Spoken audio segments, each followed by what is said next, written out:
Thanks, Gaza, and welcome to part two of this live stream from the Iconic Studio live in Derby, England. Now, in this section, having set the nature of reality, I'm going to apply it to the world of the five senses and all that's going on now, and I'm going to take it in to this whole COVID nonsense that we've been subjected to. And first of all, the truth doesn't change because you don't want to hear it. And this is something that a lot of people tend to believe, that if they don't want to hear it, then it's not the truth anymore. But it's not. The truth is the truth. And just because you don't want to hear it or you don't want to believe it, doesn't mean it's not the truth. And this is a great quote from Mark Twain. Truth is stranger than fiction because fiction is obliged to stick to perceived possibilities. Truth isn't, which is why truth tends to go into some very, very strange places, even beyond fiction.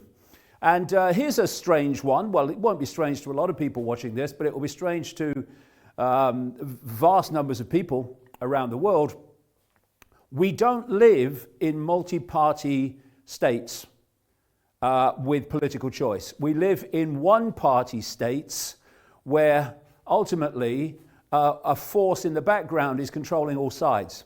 If not directly, and mostly it's directly with the main parties, it's by the way that it imposes itself on smaller parties so that they have no chance of actually becoming more than a smaller party. And this is an example of it in America. America's a classic example of it. You've got a group in the Republican Party which became known as neocons, and they controlled the Bush administration with all the aftermath of 9/11 and all the wars in the Middle East generated by this cult, for this cult. And they controlled the Republican Party. And then in the Democratic Party, you've got another group which I call the Democons. It's the same thing, it's just a different party by name anyway, which their job is to control that and control that presidency.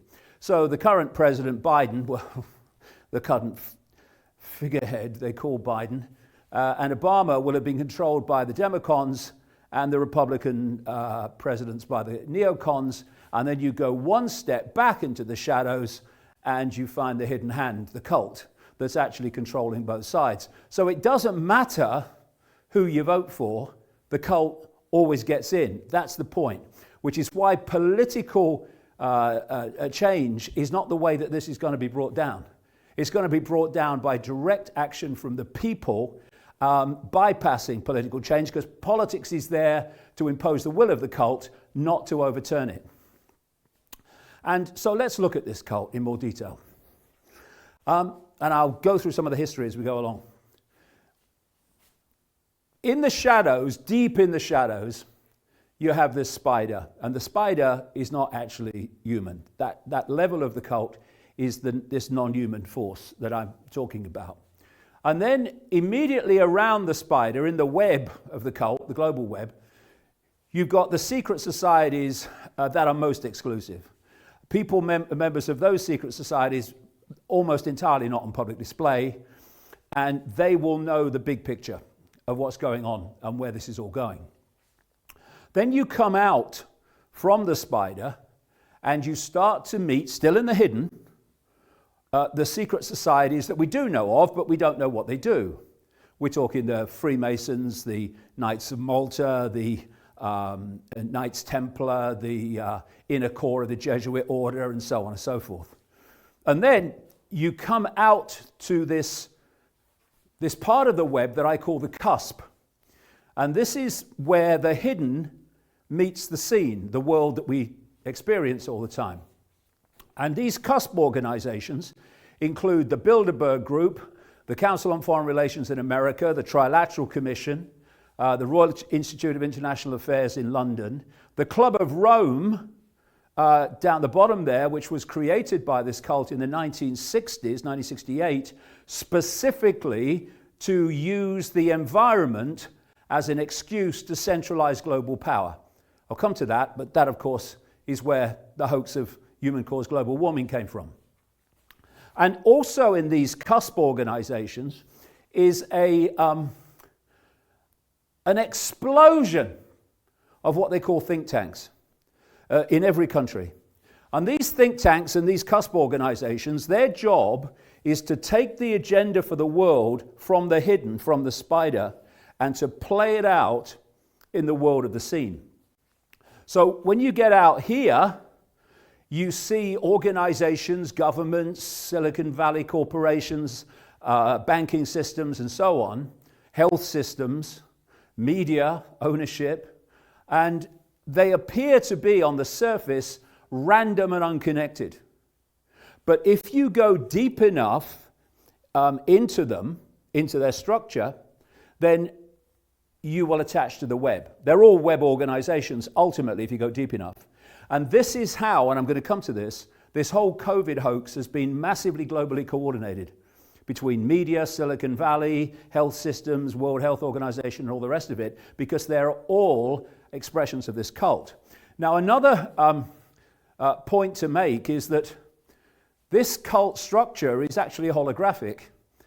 Every part of it is a smaller version of the whole cult.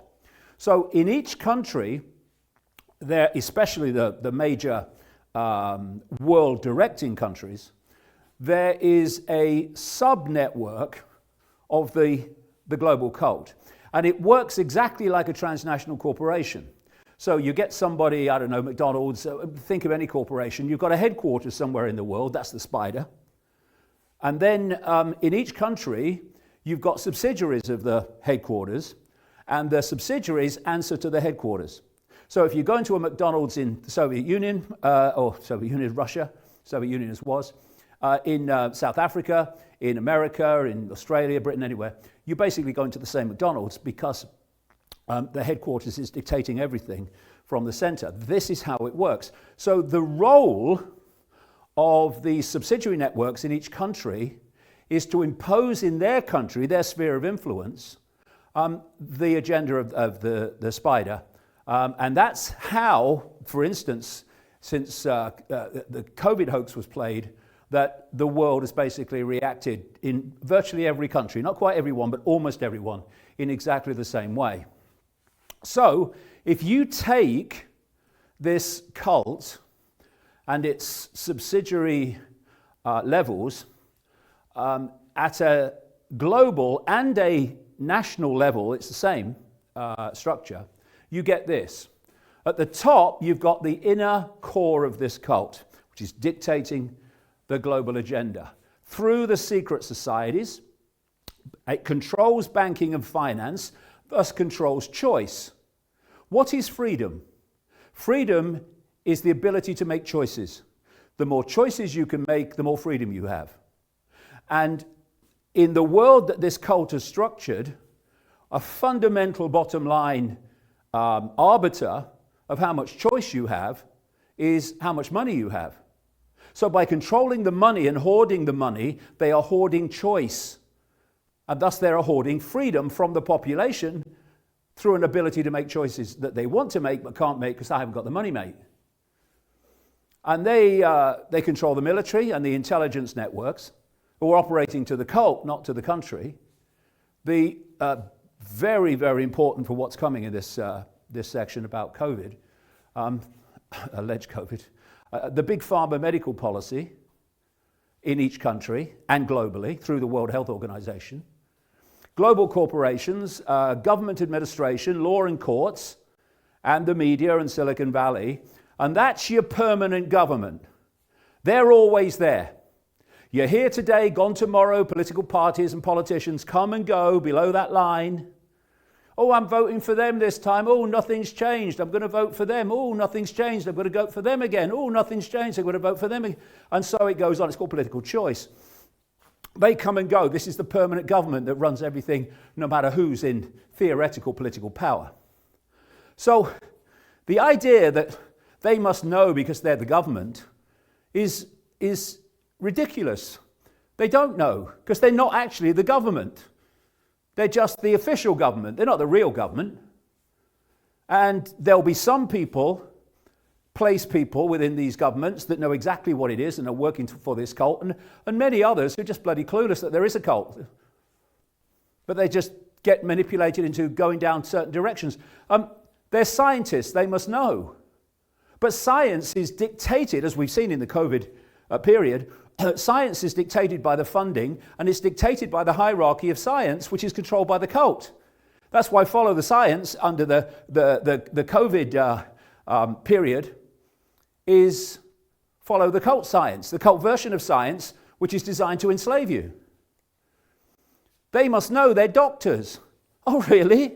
Well, first of all, mainstream medicine has not a clue what the human body really is. And secondly, it's a hierarchy of top-down control. As we've seen again in the last 18 months, if you're a doctor and you speak out against what the system says you can say or do, then you're out. So they must know they're doctors. They must do what they're told they're doctors. And what's ultimately telling them what to do is the cult. They must know they're teachers. Same. Find a teacher that wants to encourage their students to critically think and question what they're being told in the curriculum. Straight out the door. They know what they're told to know. Ultimately by the cult. They're professors. Same in university and academia. And as for journalists, well, don't frickin' start me. Is there any self-respect in journalism? I see no evidence, apart from the odd honourable exception, because that which controls what they work for dictates what they write and what they say.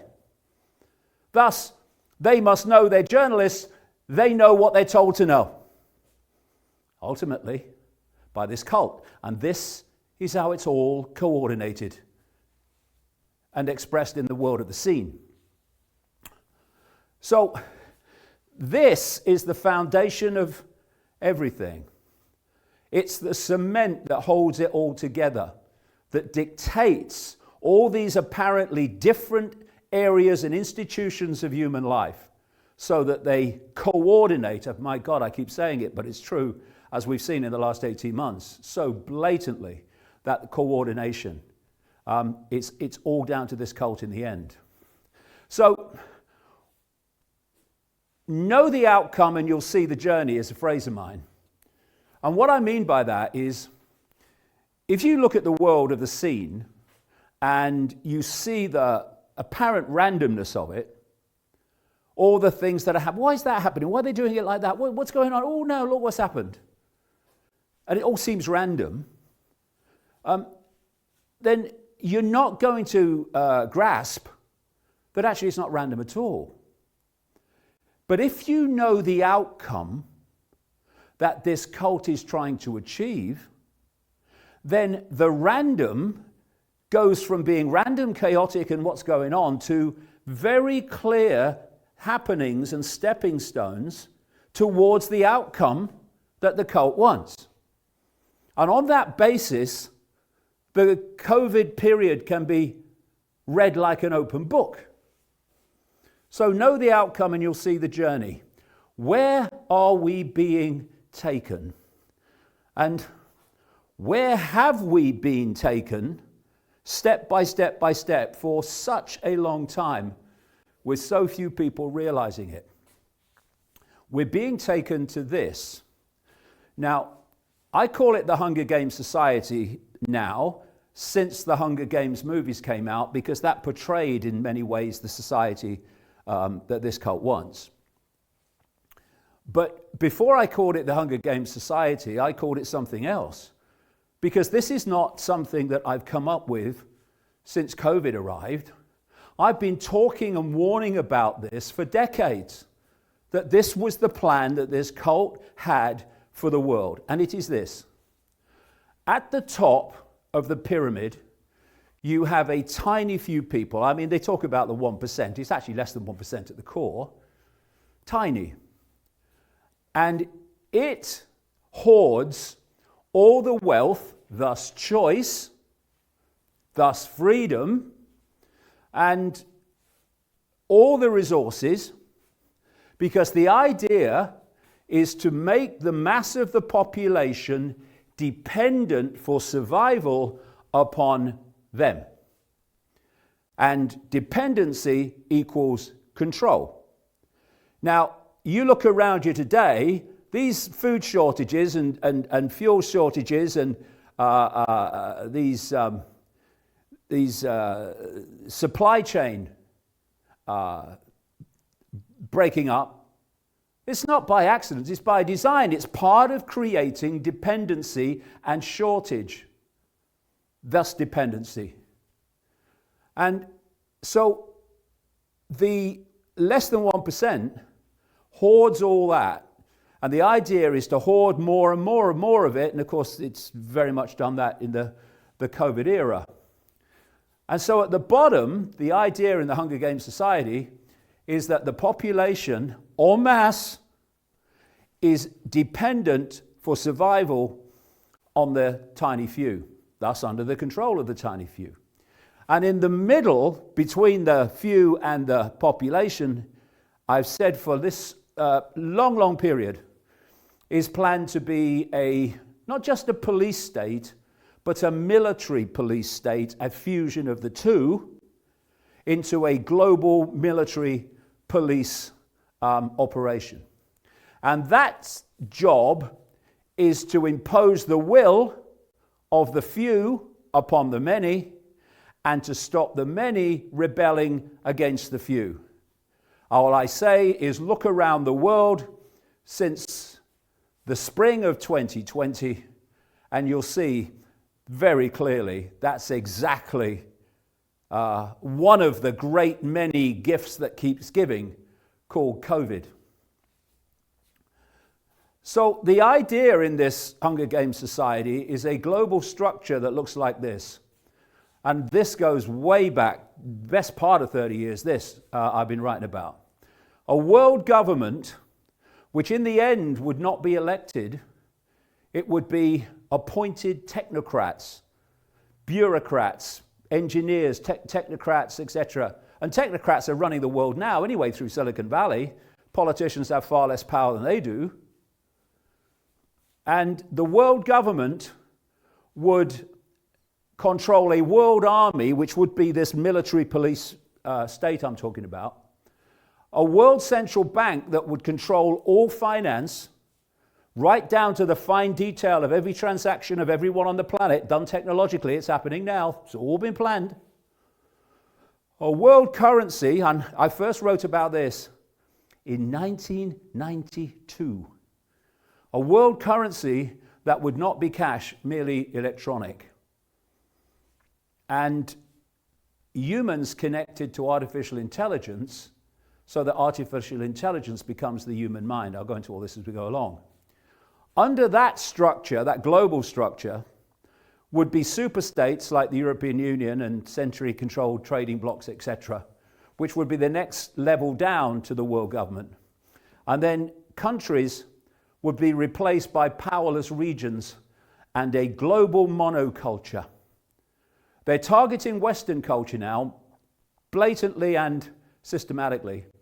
But when they've done for that, they'll target other cultures, because what they want is a global monoculture, which they dictate.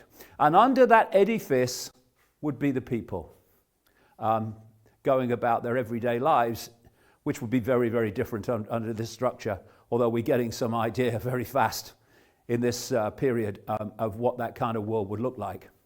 So I've been writing about this for all these decades, and it's happening in front of our eyes. So that's by chance, is it? Skeptics?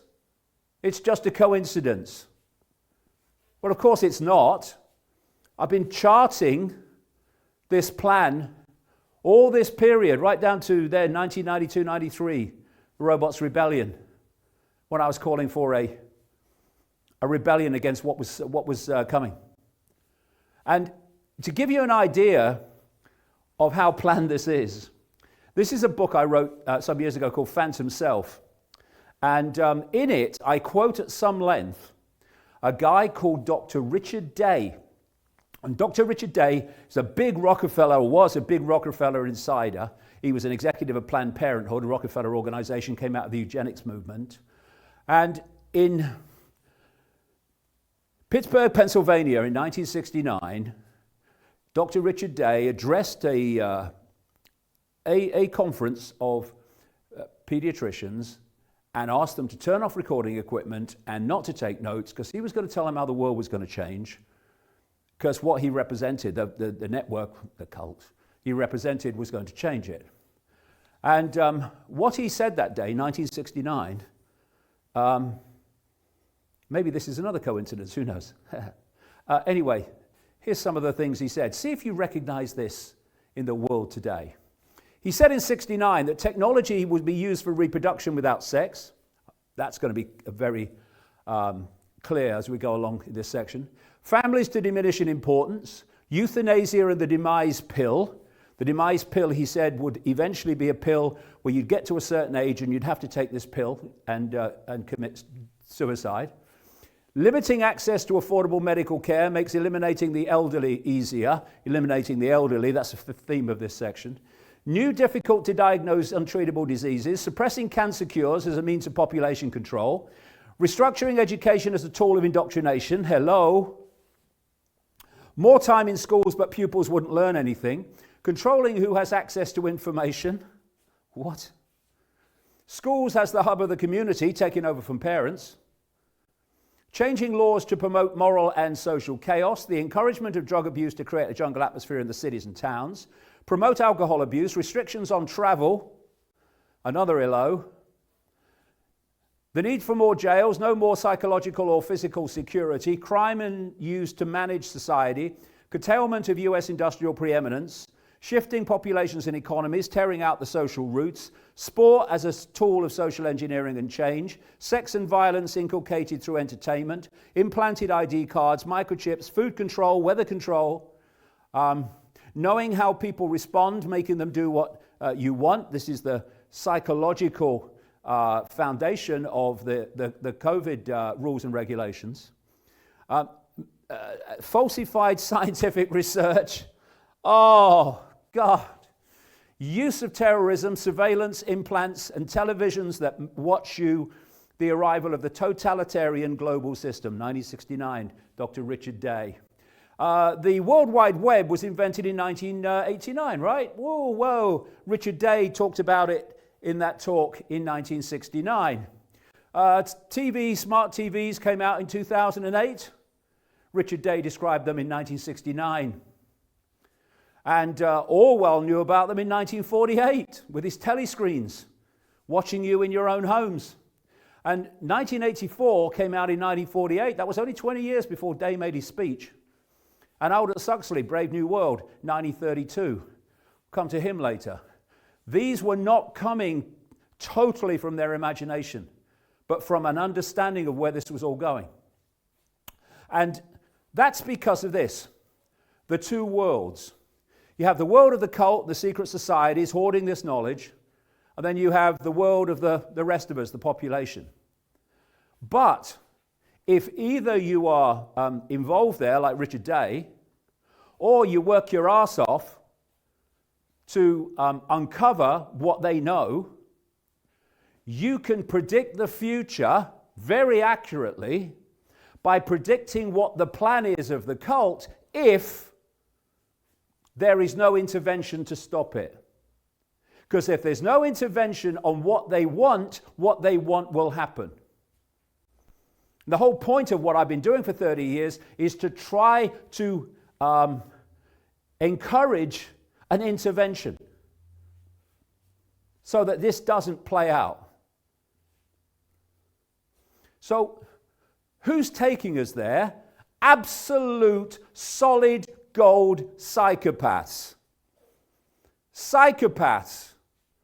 Extreme in nature. Psychopaths like Gates, and even at his level, he's only a bloody gopher. He's a rich gopher, but he's still only a gopher in this cult. Psychopath extraordinaire as he is, he's still not in the class of the psychopaths in the shadows that are controlling him. So this is a list part of what's known as the Hare test, named after the man who compiled them. The Hare test of traits of psychopaths. And if you have enough, you are officially a psychopath. Right at the top in a psychopath, no empathy. No ability to put yourself in the feelings and the experience of what you're making people suffer and experience. And if you can't do that, you have no fail-safe mechanism. Empathy is the fail-safe mechanism of human behavior. It's what stops you doing things to people because you can put yourself in their shoes. If you can't, there are no limits. No remorse, no shame. Parasites, they feed off the efforts of others. It's what this elite do. Pathological liars, and they do whatever it takes to get what they want. That's the psychopath, and these people are super psychopaths. So the world, as I've been saying for a long time, is controlled by psychopaths, and it's run by idiots. We tend to interact with the idiot level in the dark suits and government administration and politicians. But actually the control comes from psychopaths. And that's why the impositions on the world have become so unbelievably psychopathic. So how are we being taken there? We are taking ourselves there. This cult, at its core, you would get in a single room. And they are imposing their will upon the best part of 8 billion people. How do they do that? Because the billions give their power to the few. And all through human history it's happened. Now, they don't know they're giving their power to a cult. They're just giving their power. And this structure, this very simple structure, is how this core of the cult imposes its will, this spider, upon the entirety of the human population. The few at the top of the human hierarchy in the cult, they impose their will on the level below. And that level acquiesces to that will and imposes it on the level below them. And very quickly after you come down from that inner core of the cult, you're meeting levels of the human hierarchy that doesn't even know there's a cult. All they're doing is acquiescing to their perceived superiors and then imposing on their perceived inferiors. And all the way down this pyramid hierarchy of human society comes acquiescence, imposition, acquiescence, imposition, acquiescence, imposition, acquiescence, imposition. And then you come to the bottom of the pyramid and the mass of the people, billions. And if we acquiesce to that level of the hierarchy that's imposing upon us, ultimately on behalf of that cult, like politicians and law enforcement and all these other characters,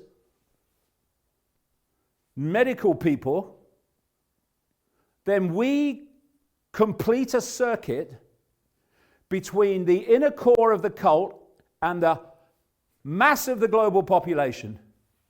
A circuit of acquiescence, imposition, acquiescence that imposes the will of the tiny few upon the entirety of the global population.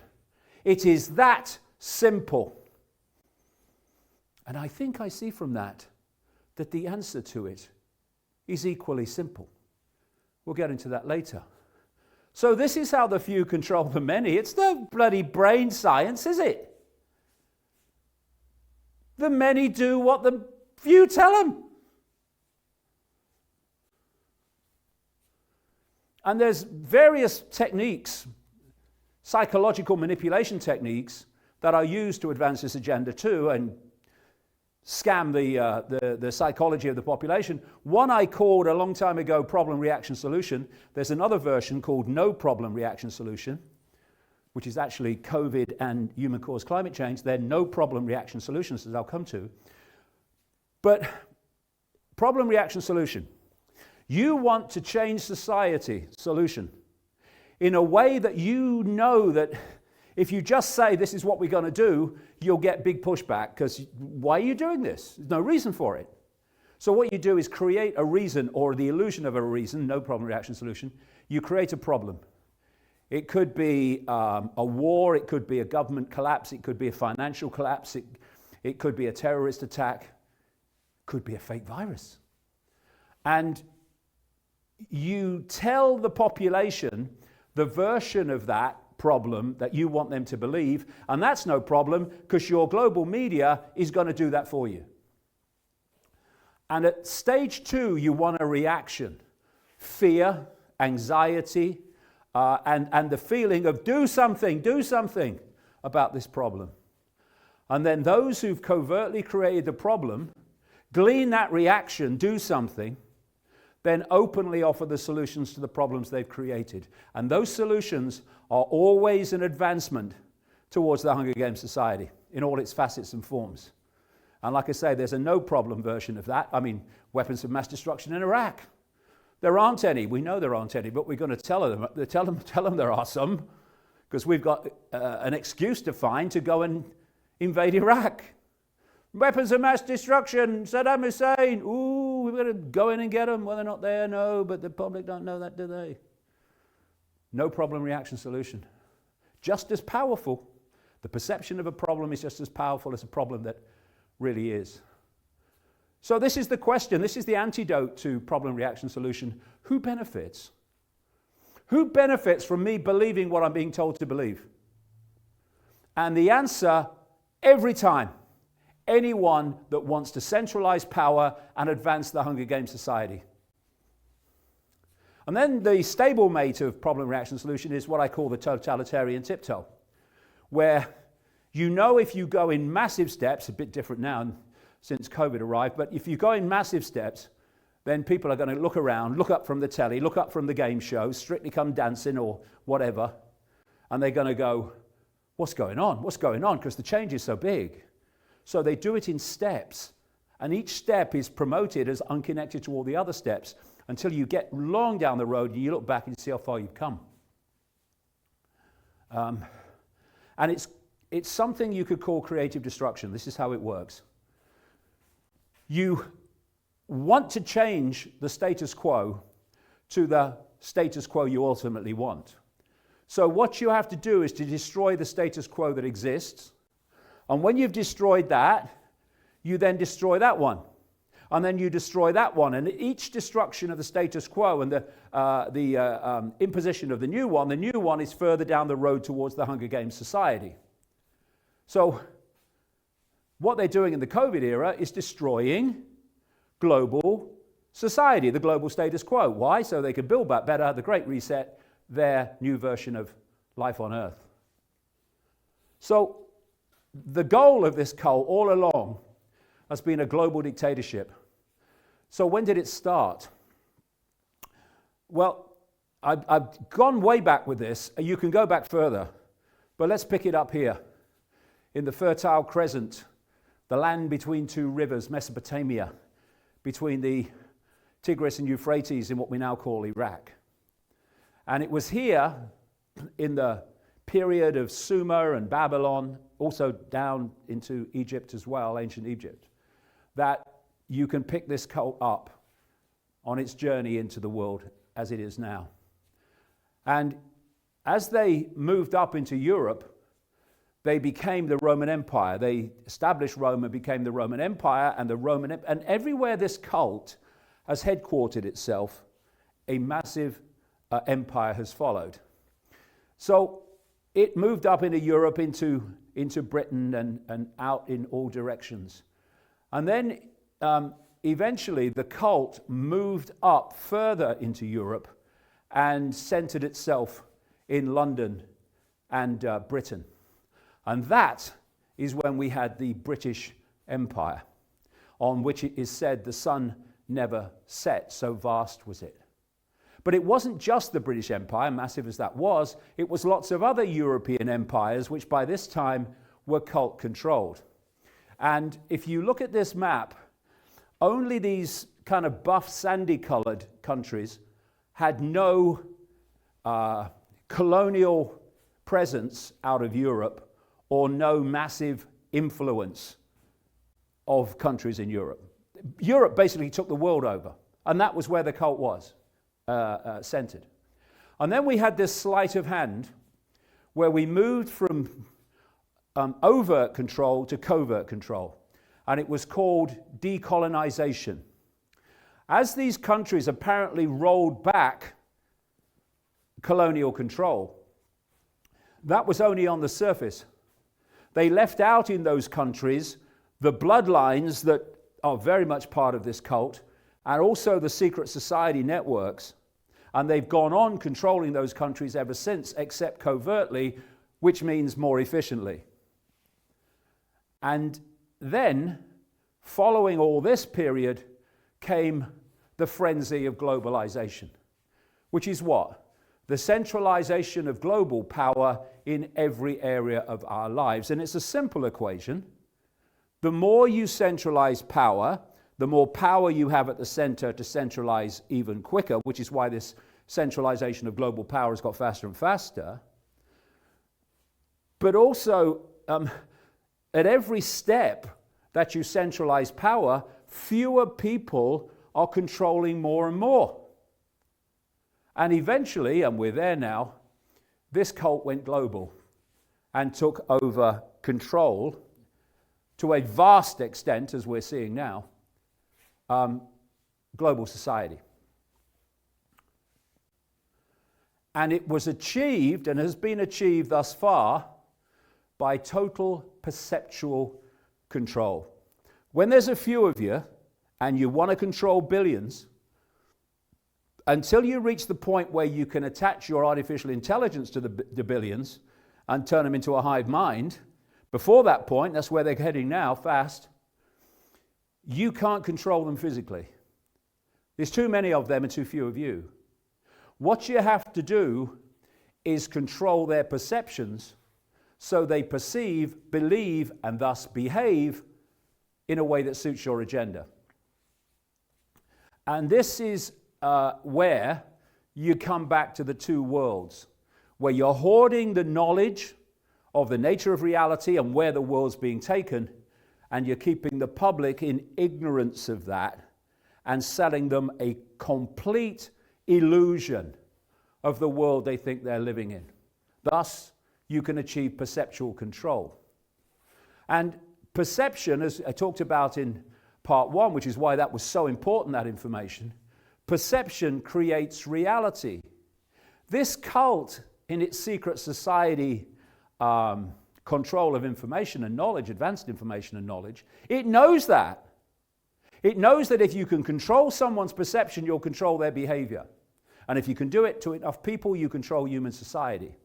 Information becomes perception. We get our perception from information received. It might be a personal experience, or it might be the 10 o'clock news, it might be a Facebook post. But we get our perceptions from information received. This is why this cult is so desperate to control all information so it can control perception. People like me are censored by the mainstream internet because I'm putting out information which is giving people another way of looking at the world. They don't want people to have another way of looking at the world. They only want them to have their way, which is why they're heading to a position, this is what I said decades ago now, that the plan was to create a situation where all information, anything that anyone hears and sees, is only what is allowed by the state and agreed with by the state. So information control, perception control, behavior control, human society control. And the idea, as I said in part one, is to keep people in a state of what I call focused myopia, basically 5 sense reality, and no peripheral vision, and stuck in the 5 sense bubble. This is where we have to be for the few to control the many. And if you look through human history, you'll see the same dynamic. It's unbelievable. Look at any culture, almost any culture, any period of history, and you'll see the few controlling the many. Why? Because the many give their power to the few. It's almost like a reflex action, human reflex action. almost genetic. And there's another common theme through history, and that is, in all these different cultures and religions, of a unseen force manipulating human society.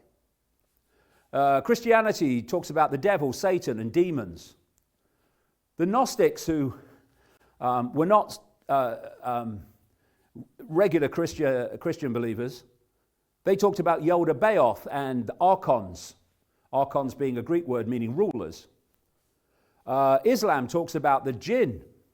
Judaism has a negative force like Samael. And Native Americans, the Cree tribal people use this word, but it's a common theme through Native Americans, the word Wetiko, which is the one I'll use from now on.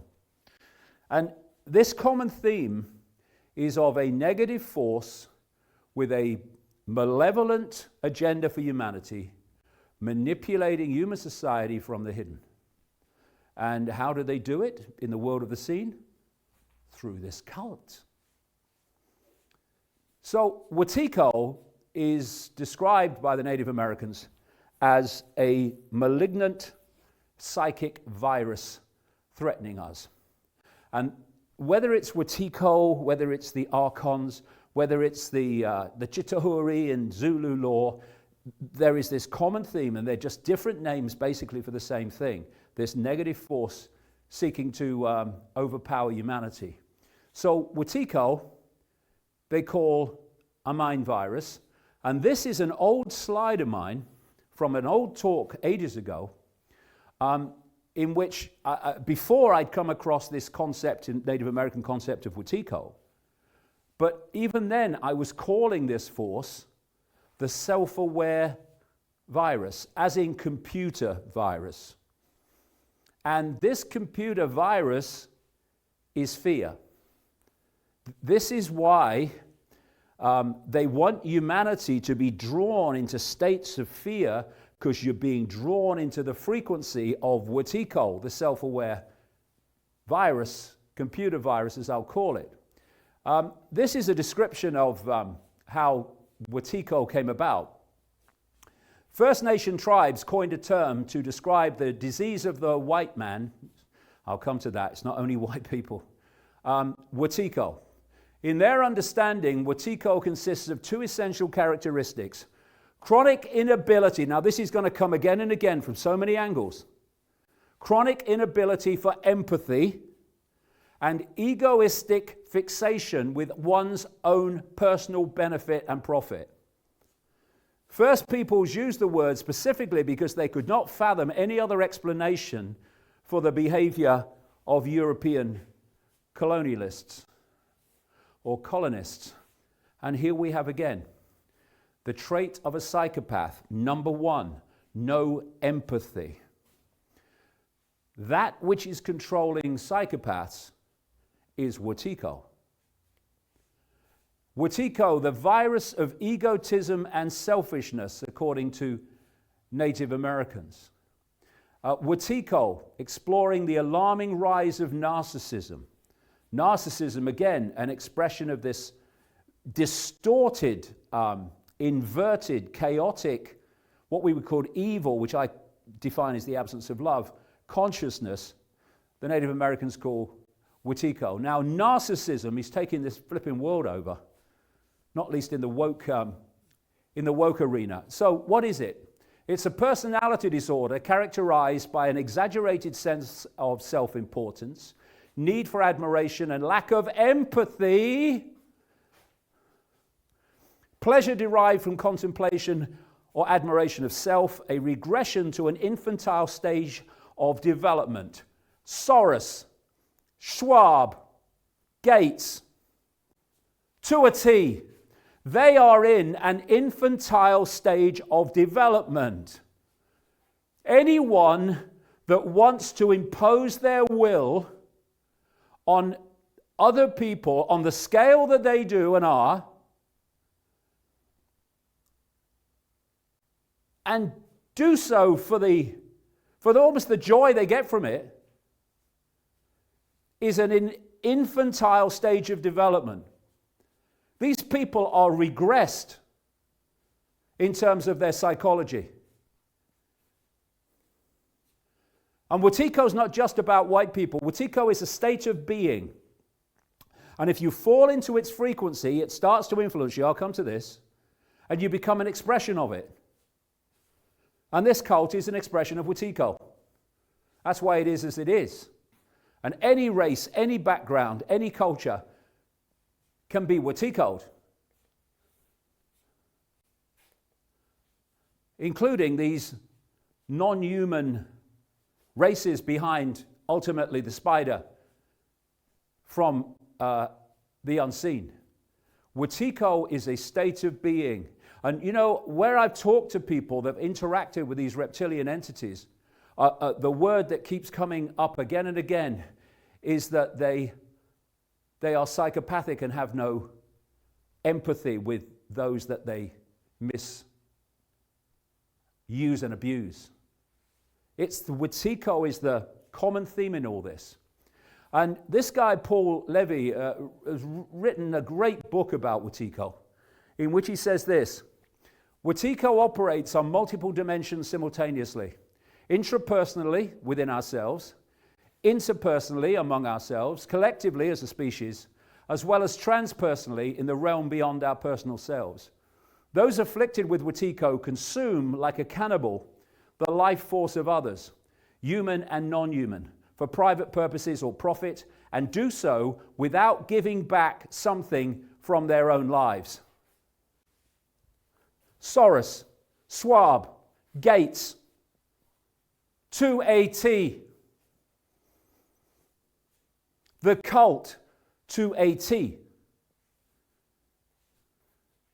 And so Wetiko is driving this cult and driving the agenda of human control. And it's behind these horrors in the world. The wars of conquest, the famines, the terrorism, the hunger, the conflict. All of it are expressions of Wetiko, because they are expressions of the Wetiko consciousness, which is all of those things. And the idea is to manipulate humanity into psychological and emotional states that will bring their frequency down into the Wetiko range. This is why they don't want them connected to infinite awareness. They don't want them in any form of expanded awareness, not even in your regular human body awareness. They want them in Wetiko awareness, because then Wetiko can dictate their perceptions, dictate their behavior, and the more that go into that range dictate the world. And so then there's levels of this Wetiko. There's the extreme Wetiko controlled. These are your Schwabs and your Gateses and your Faucis and all these people, and the inner core of this cult you never see. There's the lying level of Wetiko, because one of the traits of psychopaths is that they lie and have no compulsion about lying, so long as lying gets them what they want. So we're into the lying politicians, we're into the unbelievably lying media, all expressions of Wetiko. But this is the point. If you can pull members of the general population into the Wetiko frequency, then you can make an attachment to them, a bit like possession.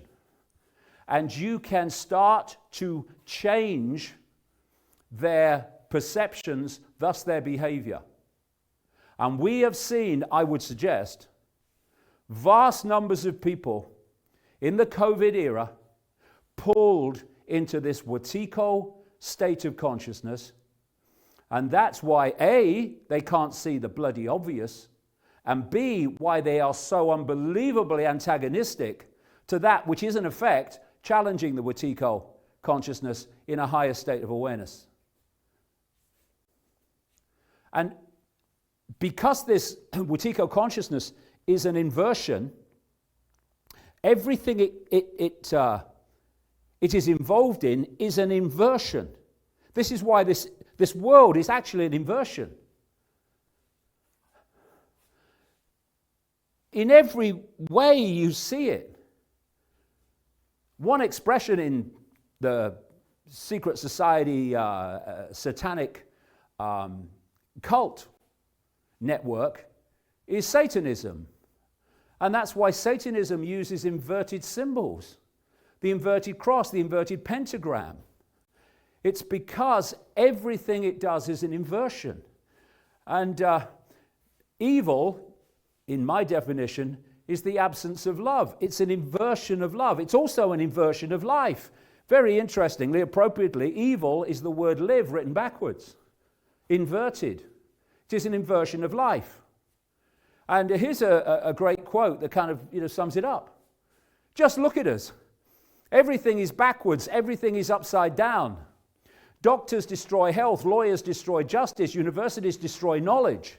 Governments destroy freedom. The major media destroy information. And religions destroy spirituality.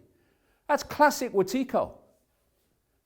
And what Wetiko does, coming back to something I mentioned in the first part, is it's looking to get into these spaces between expanded levels of consciousness not in embodiment and those levels of consciousness in embodiment.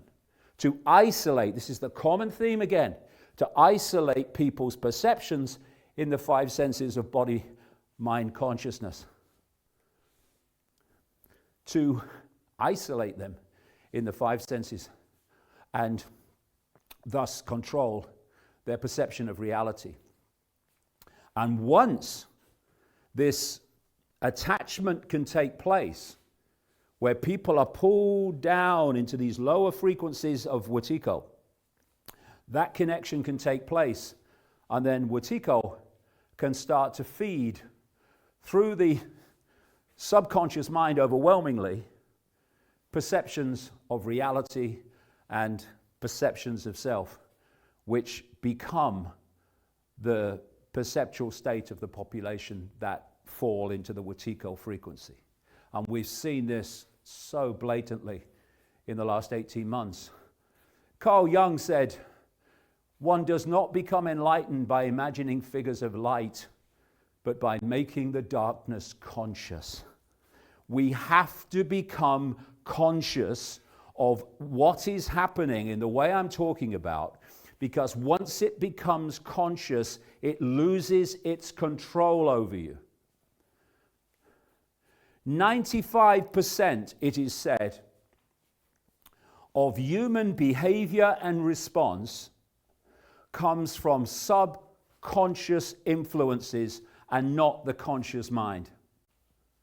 And it's Wetiko that is seeking to infuse itself into the subconscious, where you don't realize it's happening. And then when that filters through to the conscious mind as perceptions, opinions, people think they're their own opinions and their own perceptions when actually they've been infused at a subconscious level and they're not their opinions at all.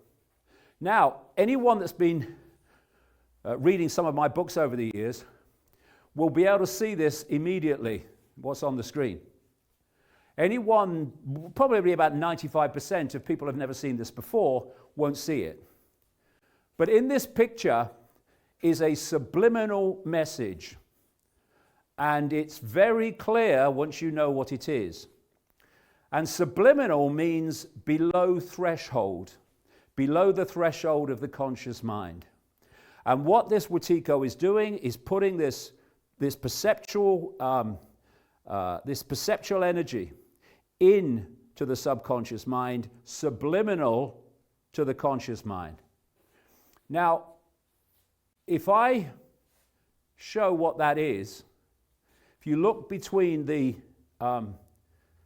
plants, it very clearly shows the word sex, which the conscious mind couldn't see, and the vast majority of people anyway. The point being that once it's pointed out to the conscious mind where that subliminal is, every single time, without fail, going right as long forward as you want, anyone sees that picture again, the subliminal they couldn't see before will be the first thing they see. And it will be because the conscious mind has been made aware of it.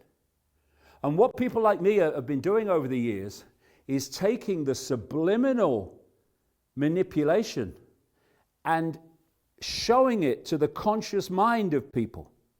And once people see it consciously, it stops having the impact upon them that it would otherwise do and has been having up to that point. So information, perception, and behavior is being put in at the subconscious level. And once we make it conscious, it loses that impact. And you'll see this in this 18 months or more of COVID, where you'll see people say, I'll tell you what I think's going on. This is my opinion. And what will come out of their mouth is the official narrative, virtually word for word, but they think it's their own opinion. It's not. It's someone else's opinion they've taken to be their own. This is how it works. So, fear, I need protection, is one of the key subconscious and conscious messages that is constantly giving to us to bring us into this Wetiko vibrational arena. Because fear is a low vibrational state, and it's what Wetiko is, fear. And so, all the time, we're being given reasons to fear. And if you're not frightened of this, we'll think of something else. And if you fall for it, you've been Wetiko'd. You've been mind mesmerized to follow that subservient, fearful response. Because if you look at it, when anyone is manipulated to fear, they look outside of themselves for someone or something to protect them from what they fear. Oh, I fear COVID. Doctor. Appropriately, that brings us to the scamdemic. All that I've talked about today so far can be related to this. Every bit of it. The scamdemic. I must be terrified of COVID. That's what's been infused into the conscious and subconscious mind, the subconscious by constant repetition. And as a result, people's behavior, vast tracts of human behavior anyway, has been dictated. COVID exists. Yes, COVID exists. I beg to differ. COVID is a virus of the mind. It's not a virus of what people would call the body. It's a virus of the mind. And COVID is Wetiko. What is Wetiko? It's a virus of the mind. COVID is a symbol of Wetiko control in extremis of perception. And in these two books, Perceptions of a Renegade Mind and The Answer, I've gone into detail about this COVID nonsense and taken it apart syllable by syllable.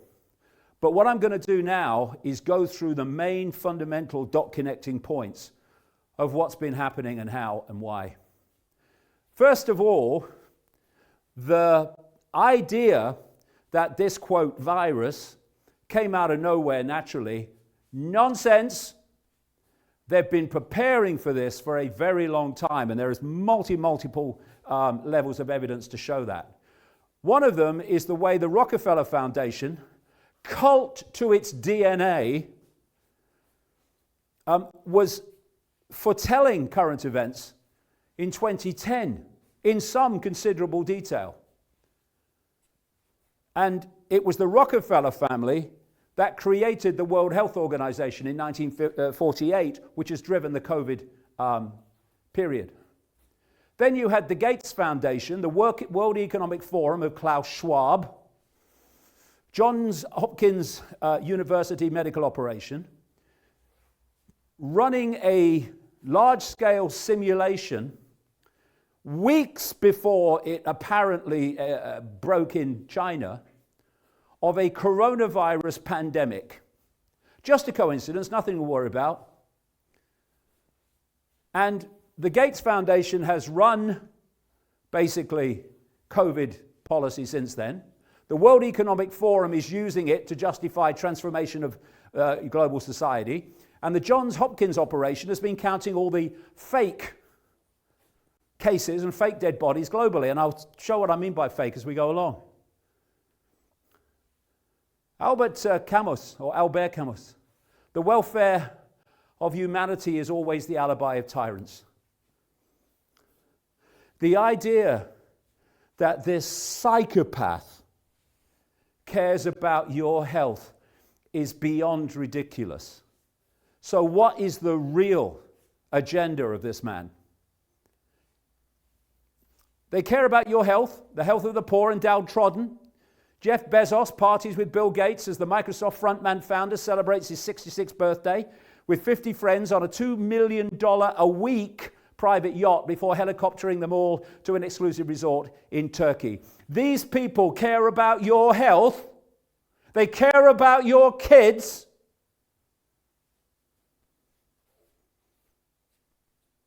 So why are they doing it? Because it's not that.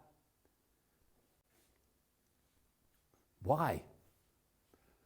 Why would they launch this COVID hoax? Because of this. What they're doing and what the COVID period has done is massively advanced this Hunger Games society I've been talking about all these years. They have hoarded more wealth in the hands of the few, destroyed so much of the competition. They have imposed more and more of the police military state, and pulled more and more vast numbers of the masses into dependency upon authority in the state. I'll come to the global vaccine as we go along, fake vaccine actually, but that's fundamentally the reason they played the COVID hoax, so that they could get that shite inside people.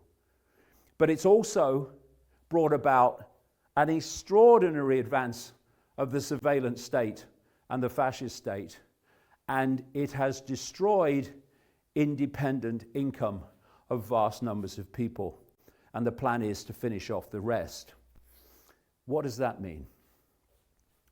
You want a structure in which a tiny few are dictating to a dependent on you global population, thus control. But you cannot do that while the population has independent from you forms of income and forms of employment. Because while they are getting that independent income and independent employment, thus income, they are not dependent on you, thus they're not under your control in the way you want.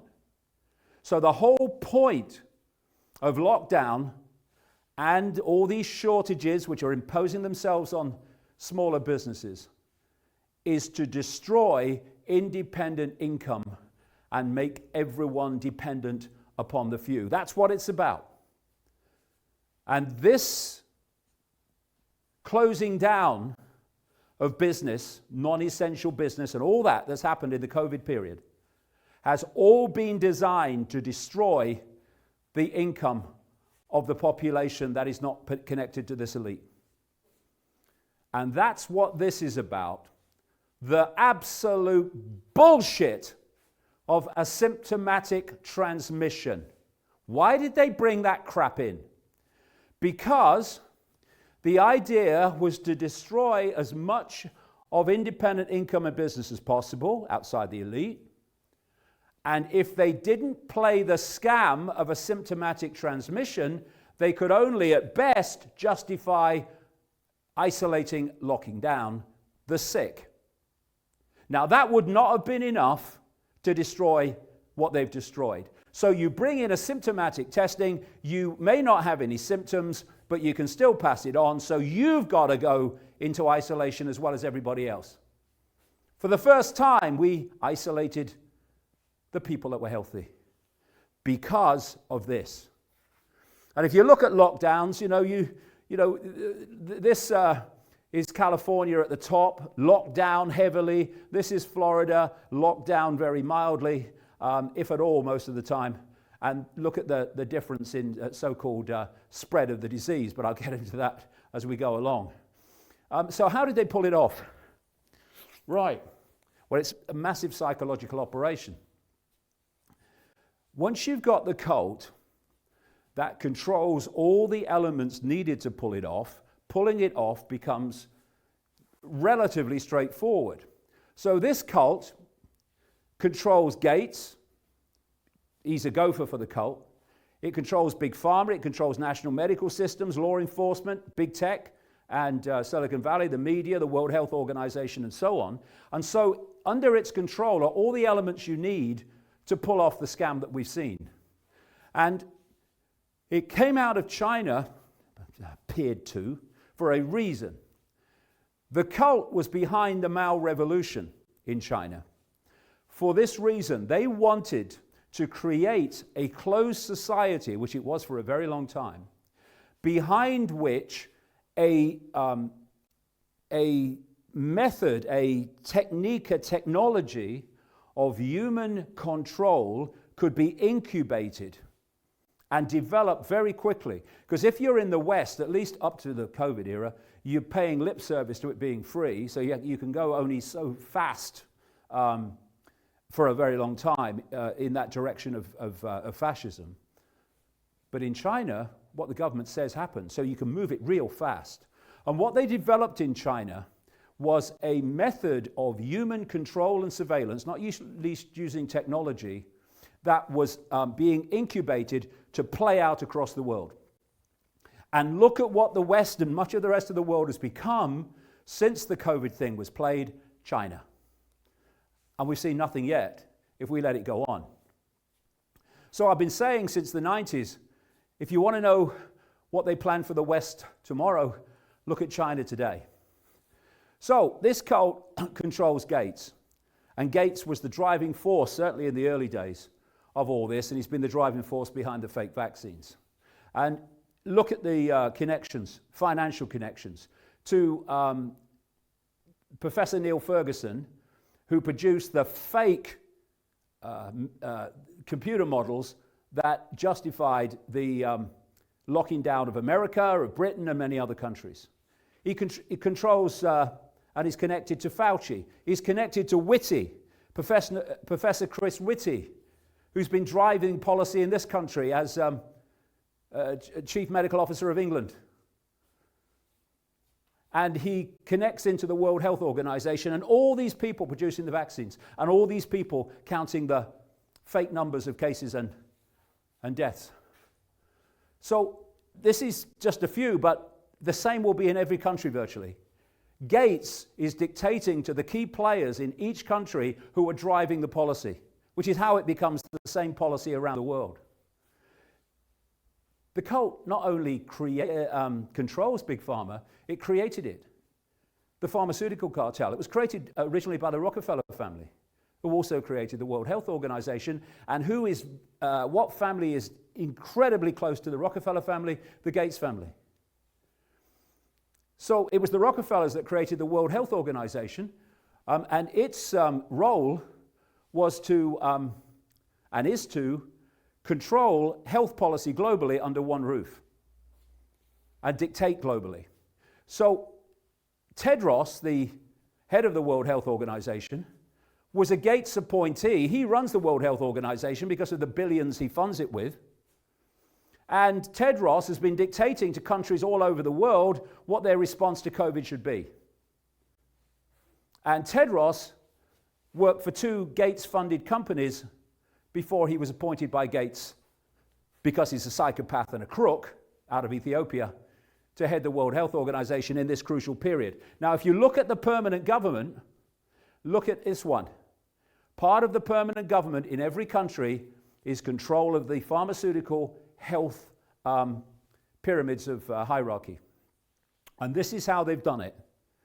The World Health Organization dictates to all its member countries, which is basically the world, the response to, quote, COVID, and how to respond in terms of lockdown, in terms of fake vaccinations and all the rest of it. And what happens is, in each country, there is a hierarchy of their medical pyramid, their medical hierarchy, and the top of that hierarchy in each country dictates to all the lower levels. Thus, the World Health Organization dictates to the top level of each national hierarchy. That hierarchy dictates the World Health Organization policy down the pyramid to the doctors, the nurses, etc. And that's how it's been pulled off worldwide. And again, it's not just the population that acquiesces to imposition.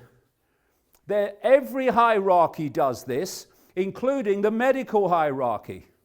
You want me to rebel for my patients? What about my career? Oh no, I've got to stay silent. I know it's bad, but I've got my career to think about.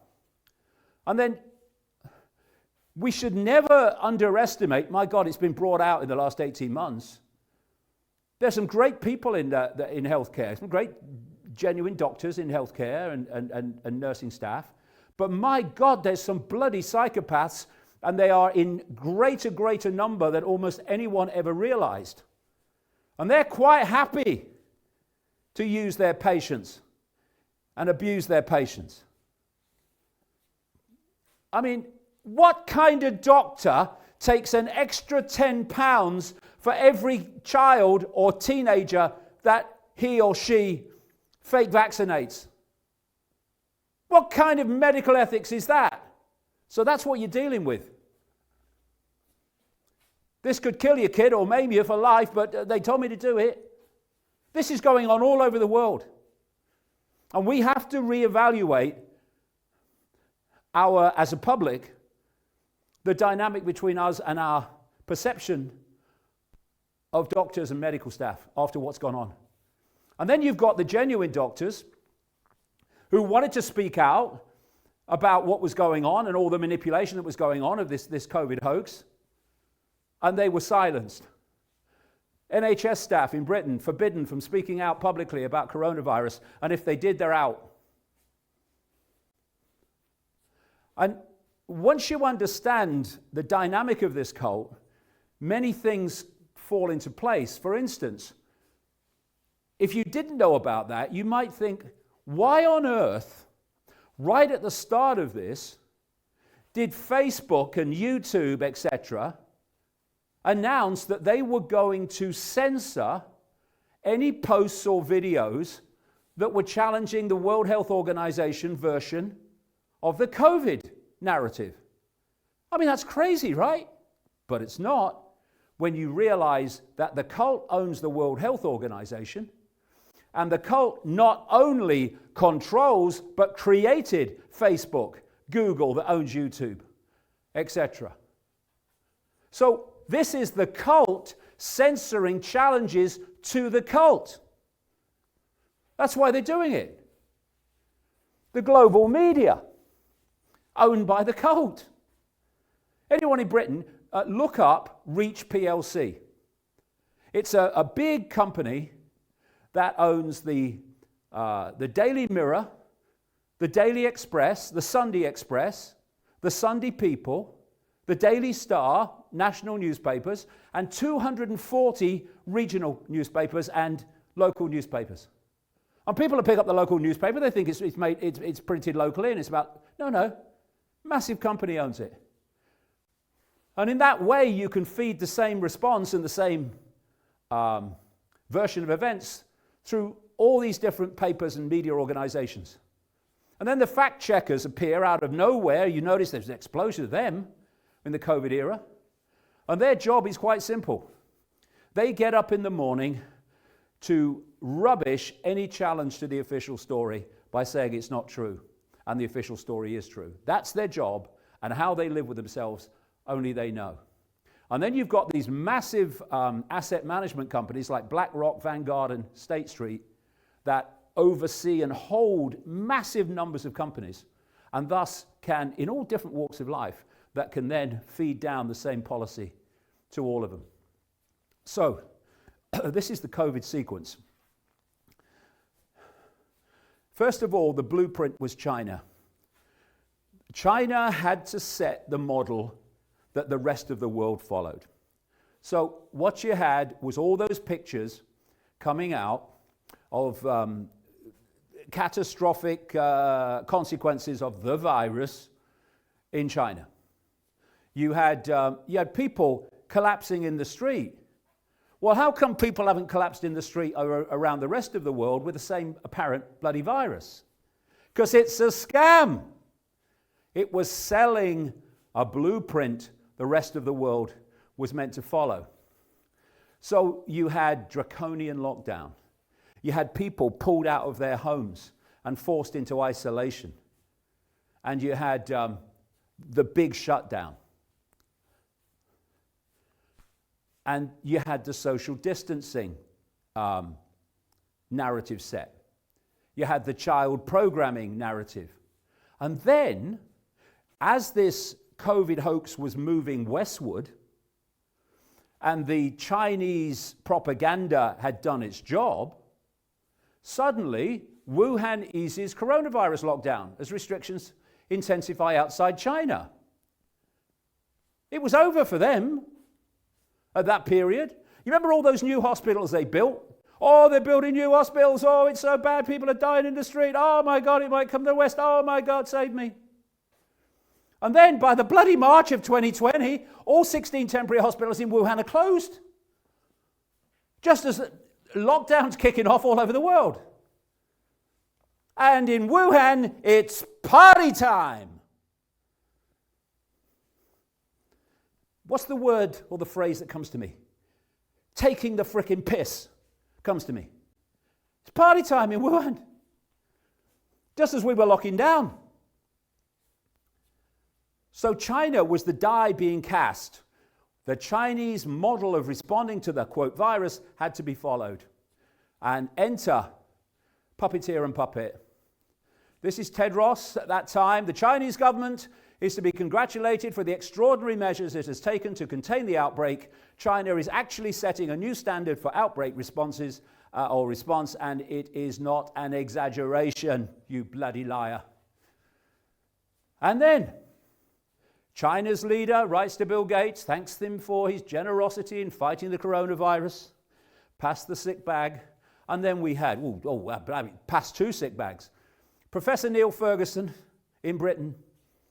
One has to adopt the kind of community measures which have been adopted in places like Wuhan and China, where you try to reduce contacts between people in the community.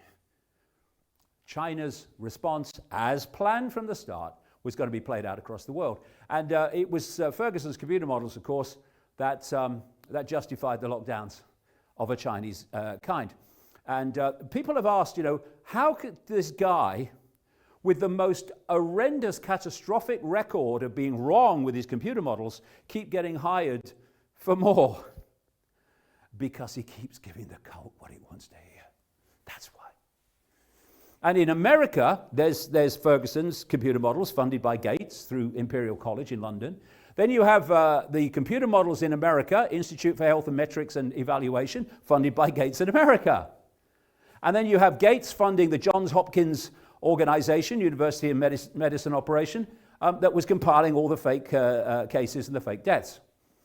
And so out of this cult web, in all its forms, has come this cacophony of lies, of coordinated lies, which is why you look around the world and you see the global media moving as one unit in terms of what it's saying and who it's attacking.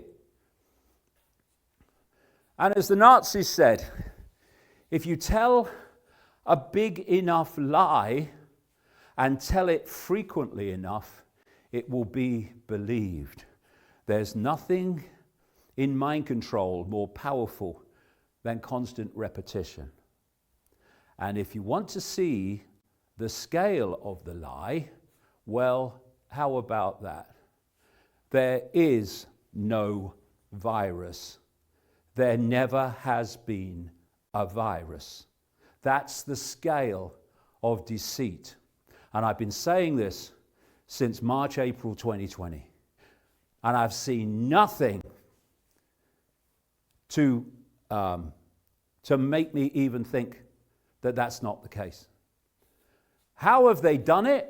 How have they taken a virus that doesn't exist and made it appear to exist? By getting the cases through a fake test called the RT-PCR test that is not testing for the virus. Why? Because it can't. That's not what it was made to do. And then they introduced this unbelievable, for the first time, rule that if you test positive with a test not testing for the virus and die of any other cause within 28 days and more, then COVID-19 goes on your death certificate. And that's how they've got the cases, and that's how they've got the apparent deaths.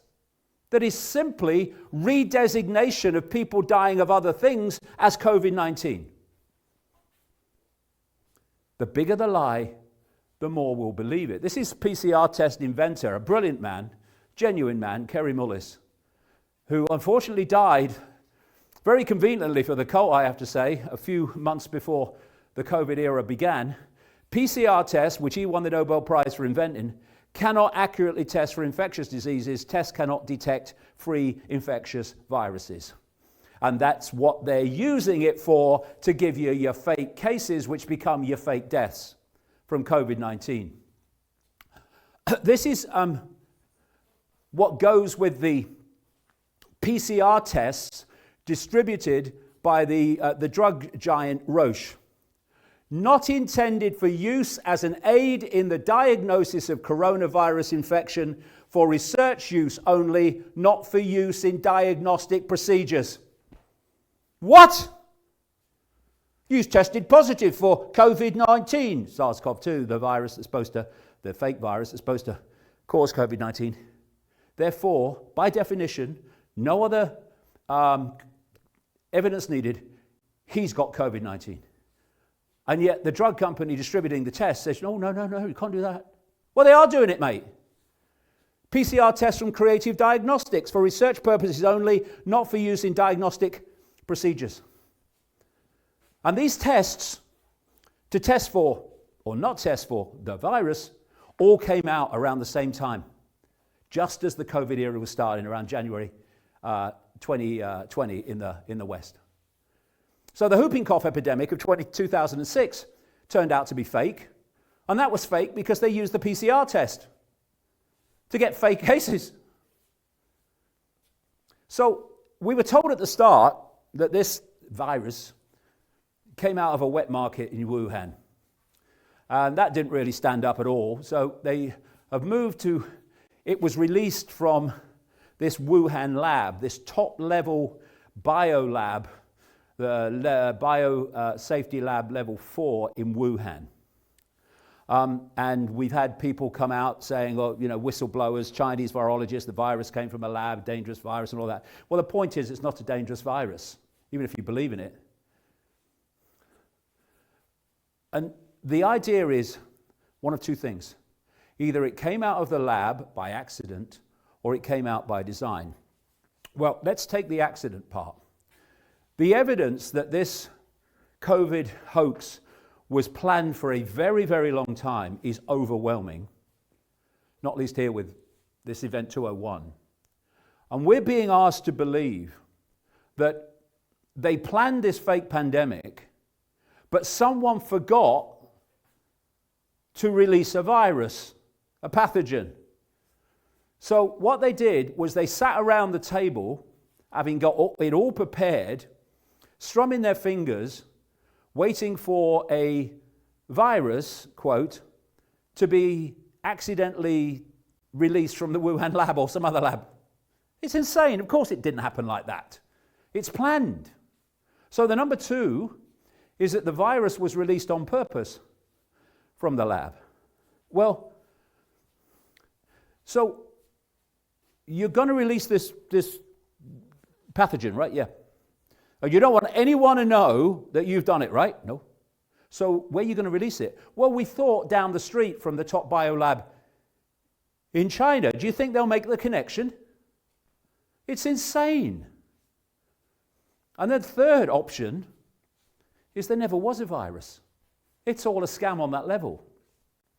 And I've heard all this stuff about Fauci's department in America funding gain of function on a virus and stuff.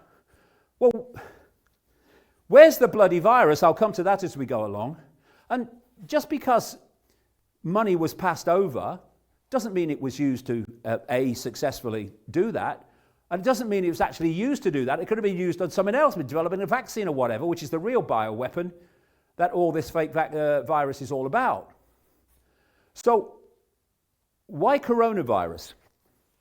Well, in March of 2020, I was sent a long and detailed email that was written by a US medical scientist.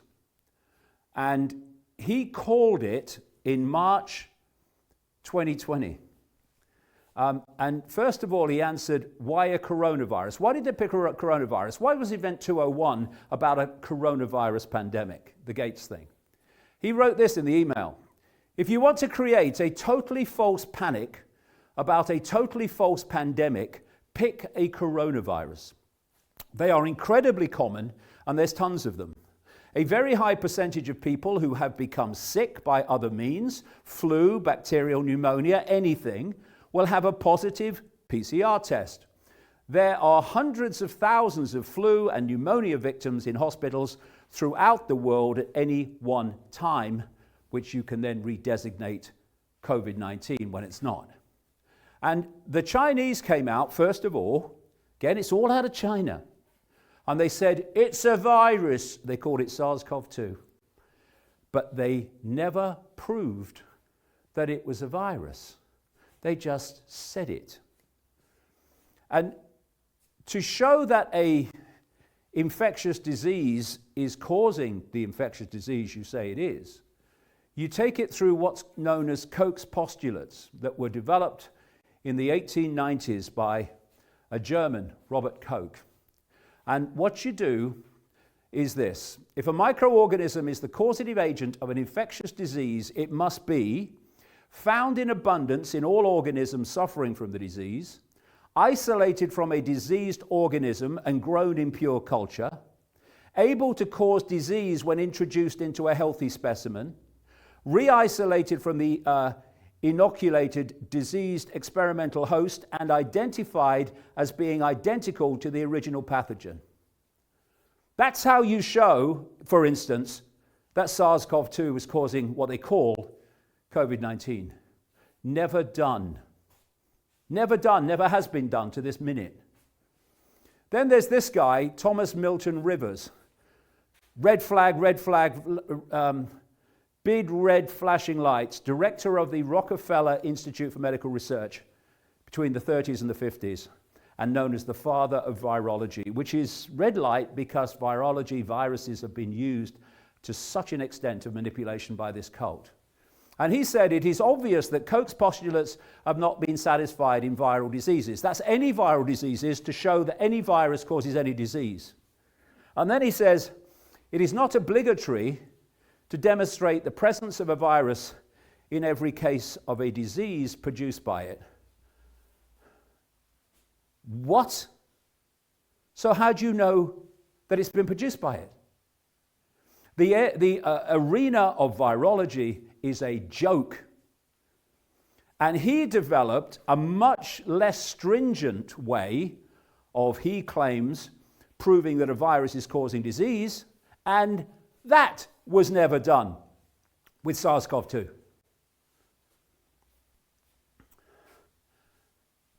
It says 40 here, but it's many, many more now. Some 40 Freedom of Information requests all over the world asking for evidence that SARS-CoV-2 exists have produced no evidence that it exists. None. There's not a scientific paper on planet Earth that shows that this SARS-CoV-2 has been isolated and purified and showed to be the pathogen they claim. This is a more recent one in the last 10 days. In Spain, Ministry of Health confirms it has not isolated SARS-CoV-2 virus and admits tests by themselves are not usually sufficient to determine the disease. So why is everyone that tests positive with a test not testing for it called a COVID case worldwide? China's top CDC, the equivalent of the CDC in America, epidemiologist, confirms that China has never isolated the SARS-CoV-2 so-called COVID-19 virus. I'm going to play this and I'm going to let it run 3 or 4 times so we just get the gist of this. This is from the start. This is when they're claiming that SARS-CoV-2 exists. Why has the data not been shared? No, they didn't isolate the virus. That's the issue. No, they didn't isolate the virus. That's the issue. No, they didn't isolate the virus. That's the issue. No, they didn't isolate the virus. That's the issue. So how can you test for and produce a vaccine for a virus you have never isolated and purified and shown to exist as the cause of COVID-19? You can't, because it's a bloody scam at that level, to that extent. And this man, an American doctor and psychologist and psychiatrist, Andrew Kaufman, was one of the real early people that was sus that something wasn't right here, that this virus was not being shown to exist. And he points out that what the Chinese did is they took lung fluid full of all kinds of gunge and what they claimed was a virus, and they found that it had an RNA code 80% the same as SARS-CoV-1, we'll call it, which was also never isolated and purified and shown to exist. And so they said, we'll call it SARS-CoV-2. But an 80% code, even if that's true, is irrelevant. Humans are 96% genetically similar to chimpanzees. I think I notice a difference somehow. Even 60% similar to a banana. So 80% is irrelevant. And as Kaufman said, if you find a partial 1% of a fingerprint, and you find someone with an 80% matched with a 1% partial fingerprint, would that secure a conviction? Well, of course not. And he also points out that something called an exosome, which is part of the body's response system to toxicity, being radiation or chemical toxicity, it releases these exosomes from the cells as part of this response. It looks remarkably like what they're claiming to be SARS-CoV-2. And the similarity doesn't end there. Diameter inside the cell, the same. Diameter outside the cell, same. The receptors on the cell that they lock into, same. Both contain RNA, and both are found in lung fluid that were taken from only a few patients in China. And here's HIV researcher. HIV, never isolated, shown to exist.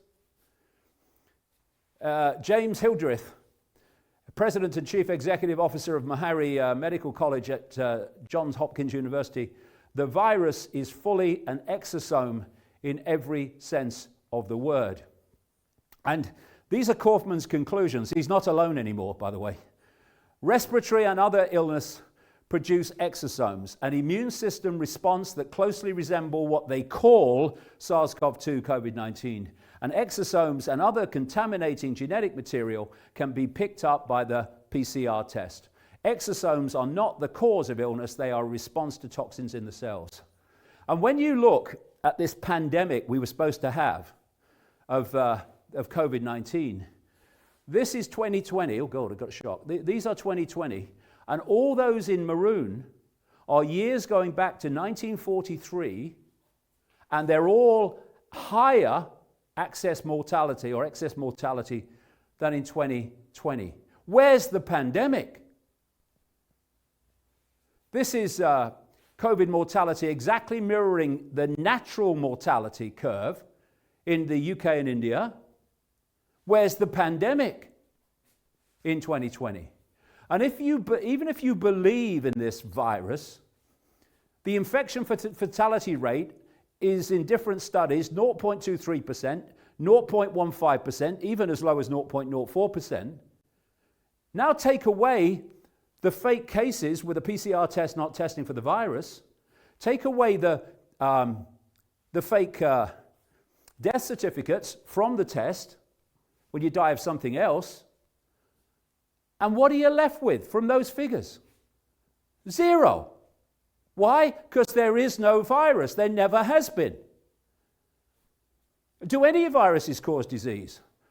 Well, this is Dawn Lester and David Parker in a book called What Really Makes You Ill, Why Everything You Thought You Knew About Disease is Wrong.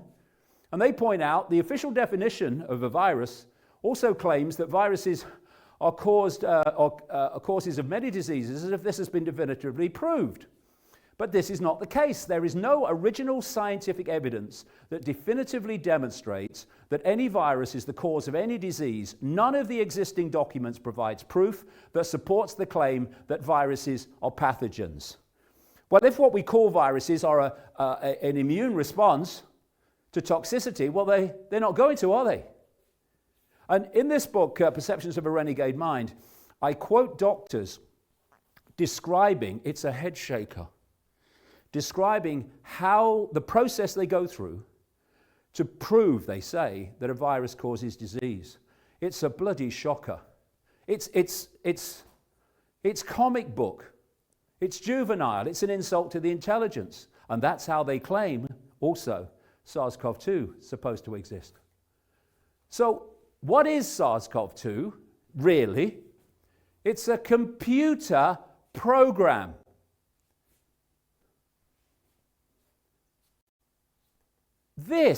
All these things we see, all the spikes on and stuff, all this COVID, it's a computer-generated image. They all are. Where's the natural virus? Let's see it. So these are different ways of researching these things. One's called in vivo and one's called in vitro. And they are different ways. One's in a laboratory. The other one's using a natural host like an animal or whatever, a human. But there's another one, and it's called in silico. And this is how they created SARS-CoV-2, in silico, in silicon, in a computer. Definition of in silico. Done in or on a computer or produced by using computer software or simulation. By computer modeling, God help us. This is how they came across and produced the code they're claiming is SARS-CoV-2 on a computer, by taking different elements of a gene bank and fitting it together on a computer and claiming this is the virus.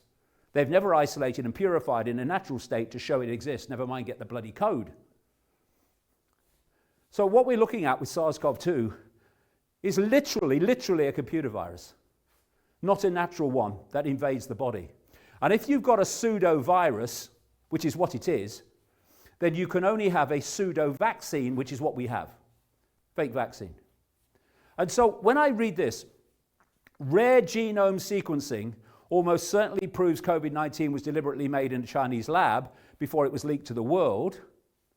Well, it's rare genome sequencing, and it was man-made because it was produced on a bloody computer. Not because it was leaked from a lab. And here we go. Here we have the Centers for Disease Control and the Food and Drug Administration in America confessing they had no virus when they concocted the test for the virus. And it's the same everywhere. Have you got any natural virus? Oh, no. Just a computer. So this is a journalist, John Rappaport, I've known for a very, very long time, back into the, 1990s. And he was on the case from a very early stage that this virus didn't exist as well. And this is what he wrote about that FDA document that was admitting they'd never had a proper virus to develop the test. This amazing FDA document goes on to say that the agency has granted emergency approval to 59 different PCR tests since the beginning of the fake pandemic. 59, and, quote, it is not feasible to precisely compare the performance of various tests. that used contrived specimens because each test validated performance using samples derived from different gene-specific synthetic or genomic nucleic acid sources. Translation, as John says, each of the 59 different PCR tests for SARS-CoV-2 told different lies and concocted different fabrications about the genetic makeup of the virus we didn't have. Obviously then, these tests would give unreliable results. 59 tests using different codings to decide if you've got SARS-CoV-2 or not. It's never been shown to exist. Insanity. And this crook, Christian Drosten, a virologist in Germany, he comes out miraculously in January 2020, just as this thing started to kick off in the West, with a PCR test to test for SARS-CoV-2. With SARS-CoV-2, mate, it can't be tested for with a PCR test, all right? Not that you care.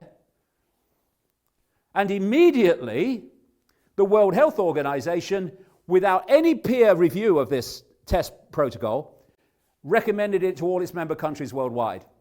And that is what started producing cases that weren't cases at all. And here we go. The original Corman-Drosten paper with this protocol to test for SARS-CoV-2 admits they used a theoretical virus sequence for the PCR protocol and say, like the CDC and every government and agency, that this was done because no isolated natural virus was ever made available. Why? Because there isn't one. And this guy's recommending it, this Gates frontman is recommending it to all the countries. And that's where the cases came from, and by definition, the deaths. And the World Health Organization, Gates, has been running the National Health Service, the CDC, the FDA, and all these national health systems worldwide. And here is a document sent to the National Health Service in Britain by the World Health Organization, telling them how to respond to the virus. And look at this one. Virus isolation is not recommended as a routine diagnostic procedure. Because they know that if there was an honest isolation attempt of this diagnostic procedure, they'd find there was no virus. And why wouldn't you want to routinely isolate the virus to show that it's actually causing what you say it is? And so, over 18 months, we've been told the world has been enveloped by a virus never shown to exist. So why? Why have a make-believe virus? Well, because if you release a genuine pathogen, dangerous pathogen, then you've lost control of it immediately. You don't know where it's going, you don't know who it's going to hit, you've lost control of it. And I'll tell you, having tracked this cult for 31 years now, their worst nightmare is losing control of anything. That's why they want to control both sides, to be assured of what the outcome's going to be. If they were running a football team, they would not be able to live with only controlling one team. They'd have to control both teams and the referee to know what the result was going to be before it started. So there's no way that they were going to lose control of a pathogen. But if you have a make-believe one, which you make seem to exist by manipulating your tests and your death certificates, then you can make it do what you bloody like. You can give it all the symptoms you want. Notice how the symptoms of COVID-19 have got longer and longer and longer.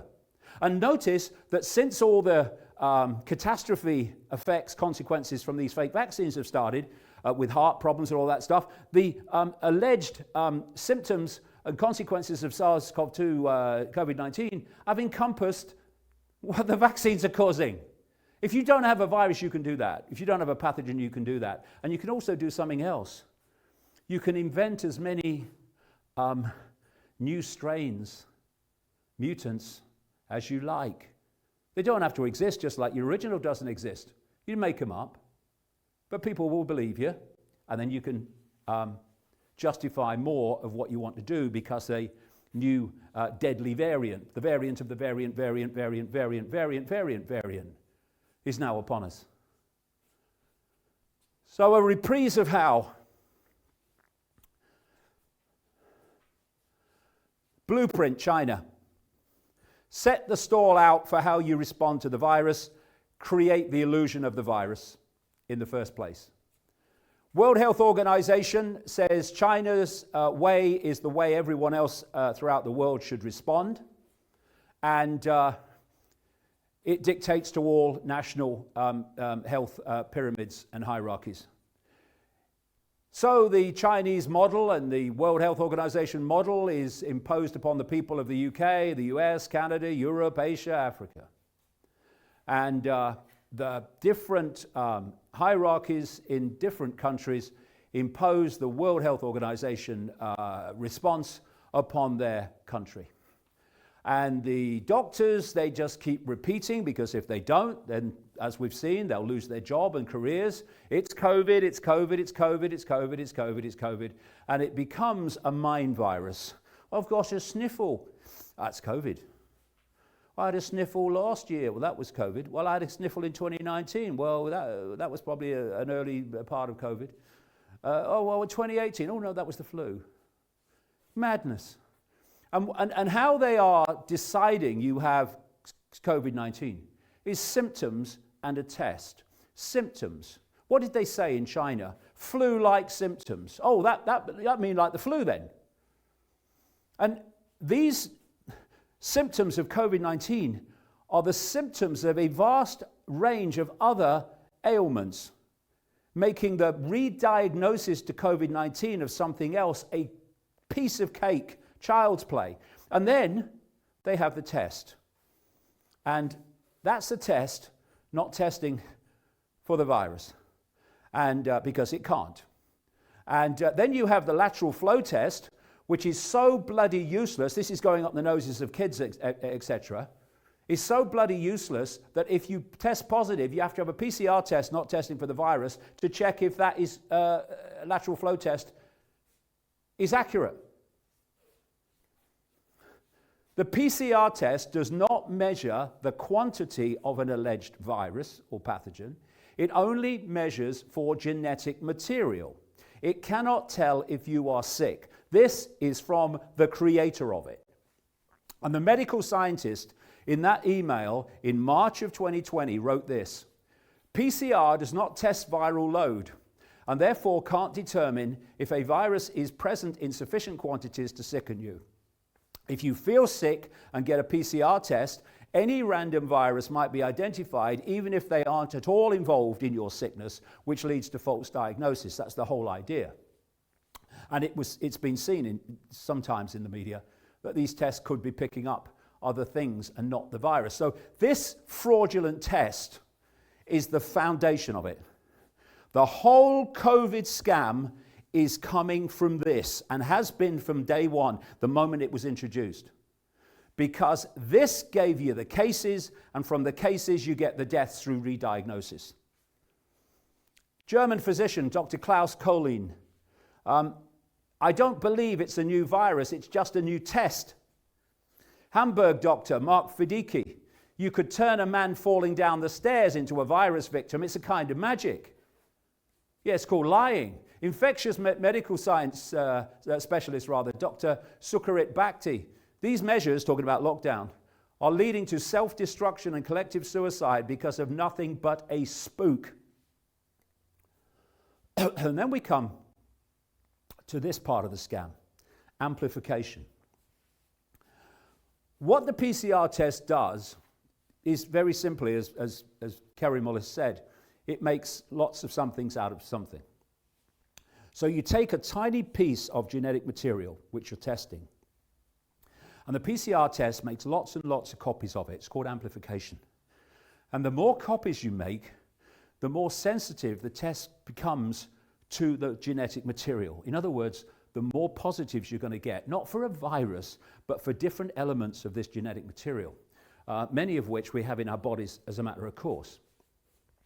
So even Fauci in America said, Fauci, said if you go above 35 cycles, it's actually not the case in terms of the overall picture, but let's go with what he said.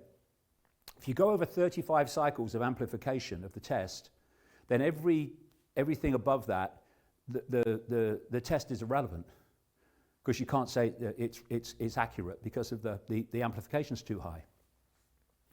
The National Health Service in Britain and many others around the world have been using 45 cycles of amplification of the PCR test. And at least one, or now I've heard of another, laboratory was using 50 cycles. As somebody said, a stone would test positive for SARS-CoV-2 or the PCR test at those levels of amplification. And that's why when the Tanzania government sent off specimens from a goat and a pawpaw fruit, and a German politician sent off a specimen from a glass of cola for PCR testing, it came back positive for SARS-CoV-2 COVID-19. And then, in January, actually it was on Biden's inauguration day, in January, this guy, Tedros, head of the World Health Organization, announced that the amplification of the PCR test, and I'll said a word all the way through since it started, January 2021, the amplification needs to be lowered. This was just as the fake vaccine was being played out. And they wanted to have the cases fall to give the impression that the vaccine worked, so more and more people would have it. So, World Health Organization's updated guidance for PCR COVID-19 testing will likely lower positive cases. That was in January 2021. Update February 2021. COVID-19 positive cases down 62% since World Health Organization updated PCR guidance. You want lots of cases? Up the amplification. You want fewer cases? Lower the amplification. That's as simple as it is. How do the tests for coronavirus work? They bloody well don't. And this is why this guy and these people like Whitty in this country and Fauci in America have been going on about test, get tested, we want to go back to normal. Because they know that the more you get tested, the more cases you're going to get, not of the virus, but from the PCR test, testing for something else. You saw these videos being put out by the government with nurses saying, get tested and let's get back to normal. When the government knew the more people get tested, the more we won't go back to normal because they'd have more tests which say we must have more fascism. So this is the case scam. You massively increase the number of tests with a test not testing for the virus. You know that you'll get lots more cases from the test not testing for the virus. And then you claim that all these new cases mean you have to impose further fascist laws on the population. So what about the deaths? Let me have a little sip. What about the deaths? Well, that comes from the PCR test. Whenever have you had a case of testing for something, even inaccurately, and then whatever you die of being designated something else? And they've designated deaths from symptoms, first of all, and then when the test came in, from the test. Within 28 days of a positive test with the test not testing for the virus, COVID-19 goes on the death certificate. That's where the death numbers have come from. Dr. Malcolm Kendrick from the NHS in England. I do know that other doctors put down COVID-19, this is in 2020, put down COVID-19 on anyone who died from early March onwards. Not died from COVID-19, died of anything from March onwards. The UK Chief Scientific Advisor, another man you wouldn't buy a new car from, never mind a used one. But he said, COVID is the death on the death certificate doesn't mean COVID was the cause of death. So why does it go on the figures as the cause of death? Illinois Public Health Director Dr. Ngozi Icke, if you were in a hospice and given a few weeks to live and you were then found to have COVID, that would be counted as a COVID death.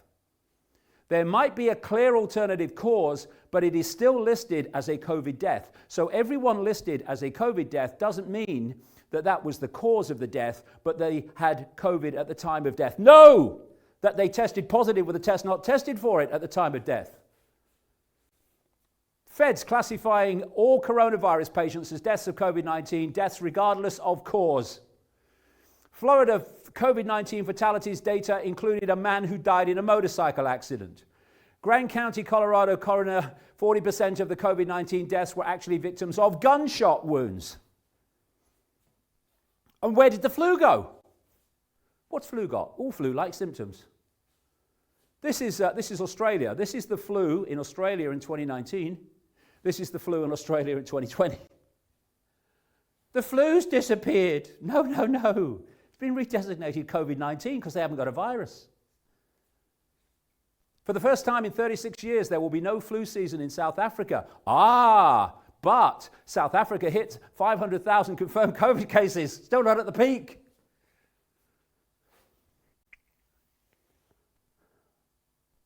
It's unbelievable. It's in plain sight. Didn't say that on the BBC, though, did they? COVID magic, the fake diagnosis scam. This is what the medical scientists said in March 2020. Since you already selected the sickest flu cases, a fairly high proportion of your sample will go on to die.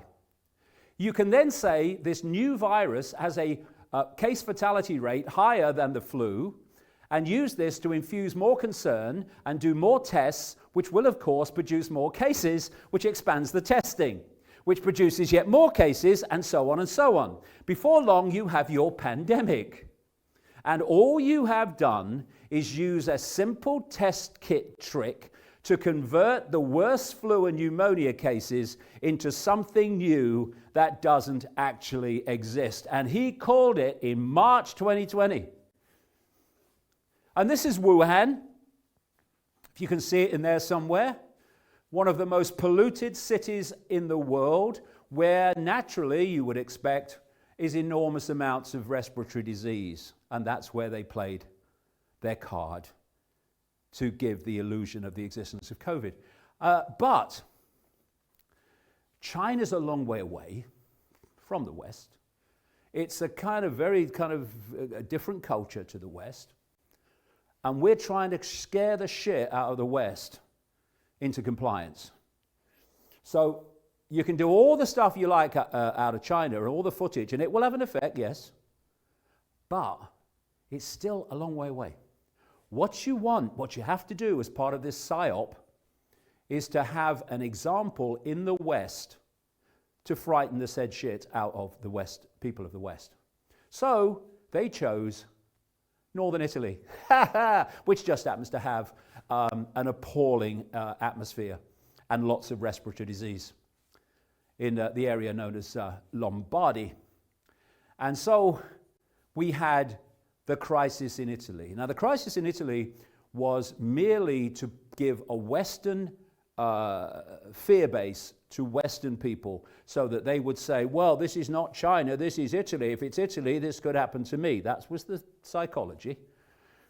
And so we had this. This tsunami has overwhelmed us. Doctors reveal the horrors of Italian hospitals where coronavirus war has exploded and dying patients have to be left untreated as medics work day and night while experts warn UK and US public they're not scared enough. That's the whole point. Get them in fear and they'll do what you want. And then, after this has happened, and the West has been terrified, this happened. 99% of those who died from the virus had other illnesses, Italy says. Yeah, 1, 2, 3, 4 or more other what they call comorbidities, reasons to die. And then came this. Italian authorities, this is after all the propaganda, and we were in lockdown, it all kind of worked. Italian authorities found no clear COVID-19 cause of death in 88% of deaths attributed to coronavirus.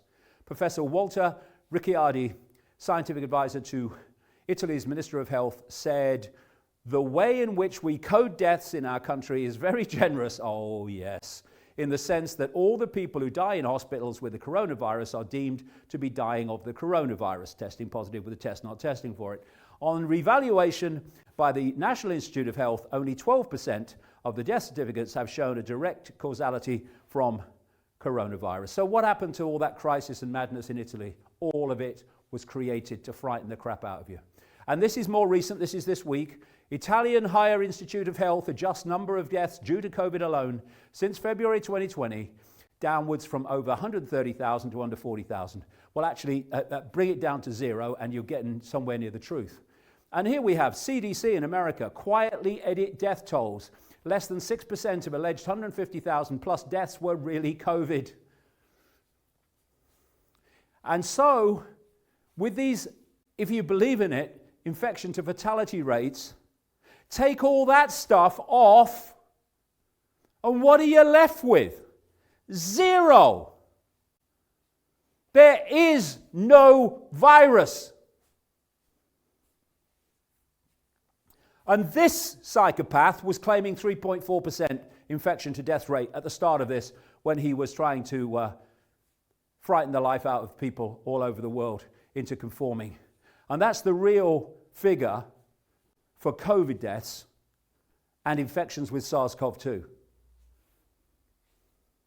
And even by these figures, if you believe in it, the idea that this, well, I can't even say psychopath because it just doesn't cut it, can call it a once-in-a-century pathogen, all to frighten you into submission. So how to make COVID go away? Simple, simple. How to make COVID go away? Stop having tests. And then you won't test positive with a test not testing for it, and you won't be a case that isn't a case. Stop fixing death certificates, and no one will die from COVID-19. And because they didn't have a test or a virus, because the test was providing the illusion of it, they had to manufacture, on both sides of the Atlantic, the first wave of COVID deaths to give the illusion that a pandemic was really underway. And the first wave was killing people with drugs and calling it COVID. If you've not come across this, I warn you, it's a shocker. The UK's COVID first wave in the spring of 2020 was brought about by an end-of-life drug sedative called midazolam. And this cult-owned psychopath and mass murderer, Matt Hancock, the health secretary at the time, organized a massive order, 2 years worth, of midazolam in this same period, which was used in unprecedented numbers to take out vast numbers of old people in care homes.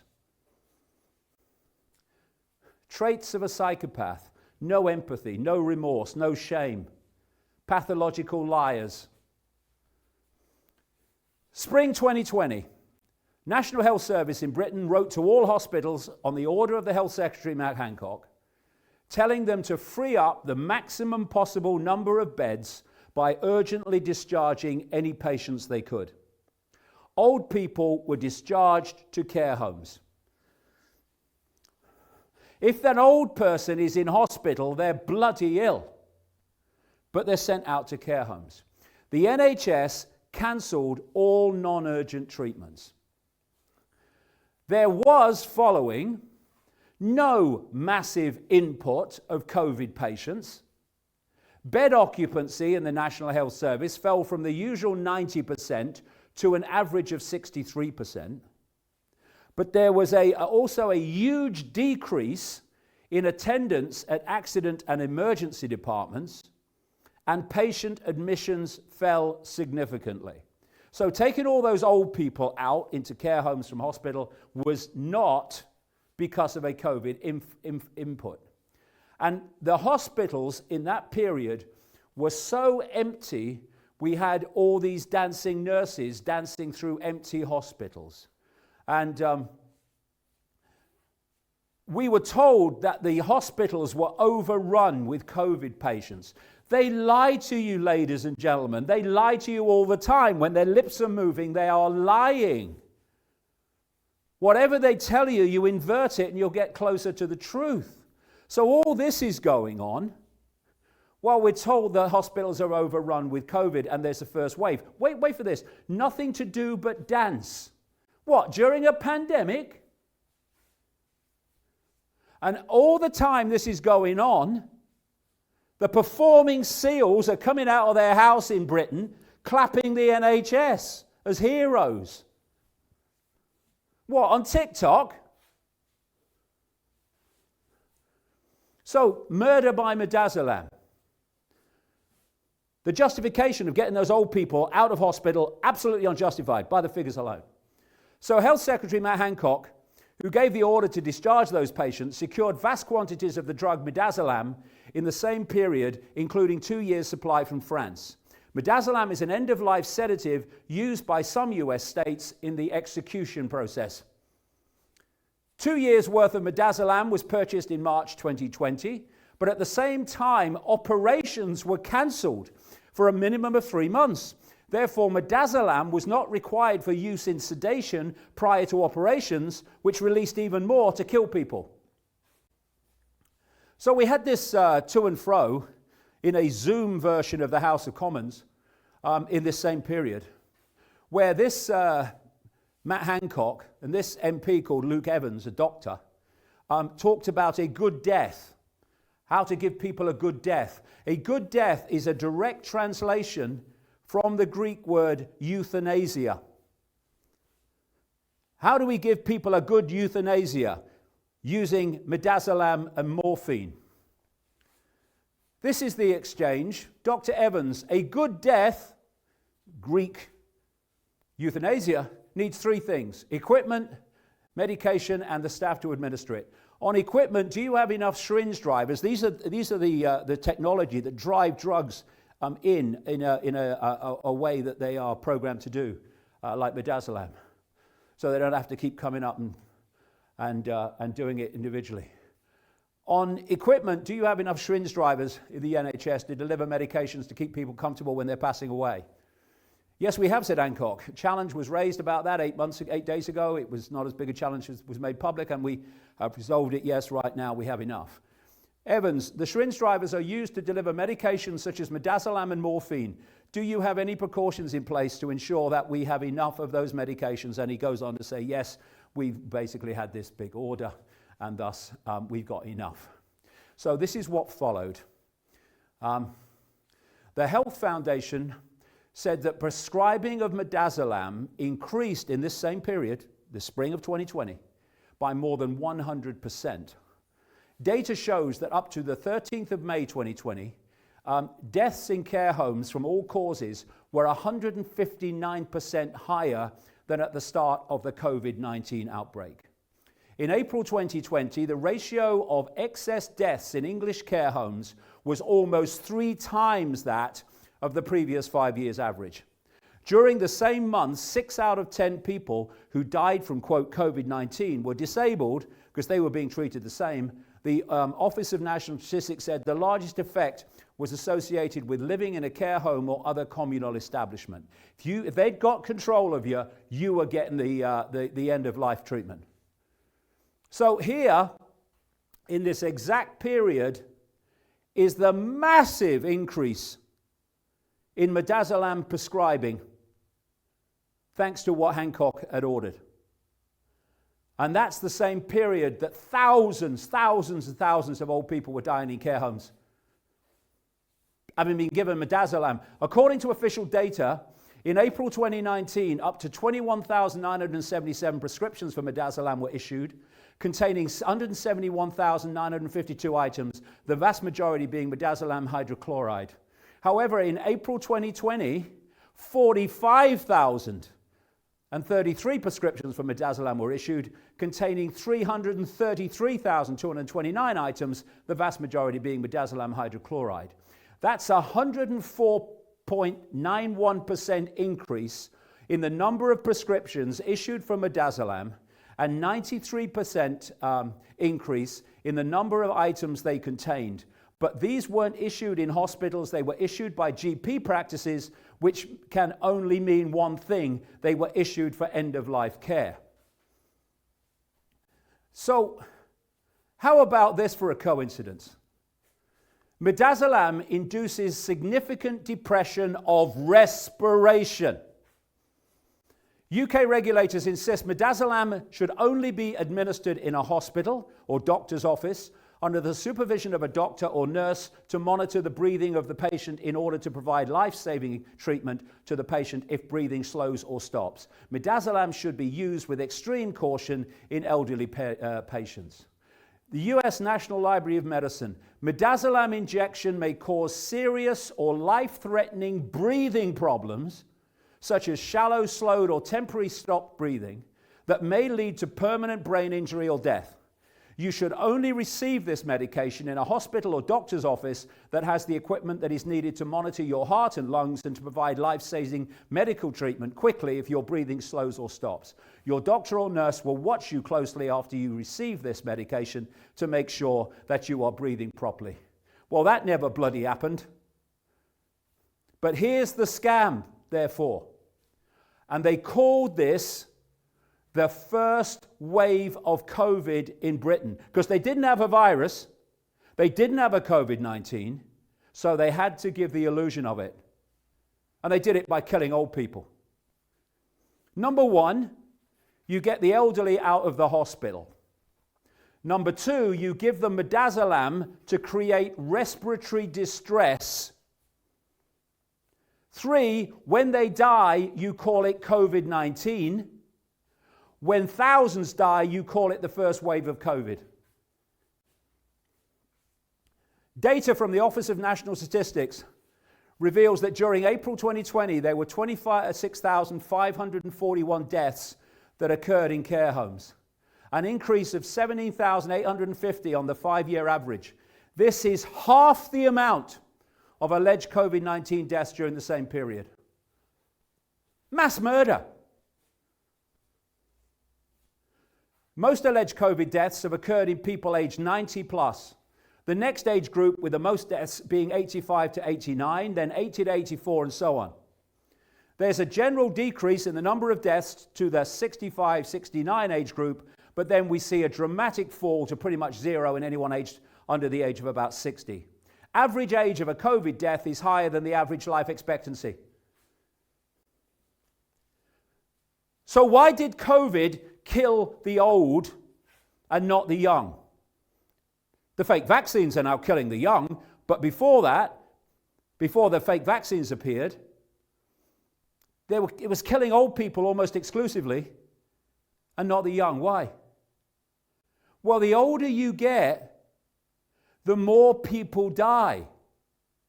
The older you get, the more ailments you get that can kill you. So the potential for redesignation of diagnosis from what really killed you to COVID-19 is almost infinite in the very elderly. The young, before the fake vaccine, very few died. So the potential for redesignation to COVID-19 was very, very limited. And that's why COVID appeared to kill old people, but not the young. The British Lung Foundation reports that the majority of cases of pneumonia occur in those who are aged 81 and over. In 2012, 1,838 people in every 100,000 people over the age of 81 developed pneumonia. This equates to around 60,000 people over the age of 81 in today's numbers. Redesignation to COVID-19, piece of cake. And then we had the do not resuscitate orders. In the same period, they're giving off this midazolam stuff. They were issuing do not resuscitate orders on all and sundry, old people and the disabled, which means, of course, that if they needed resuscitation, they weren't going to get it. They're going to allowed to die. Elderly people pressured to sign do not resuscitate forms in case they get coronavirus. Mass murder.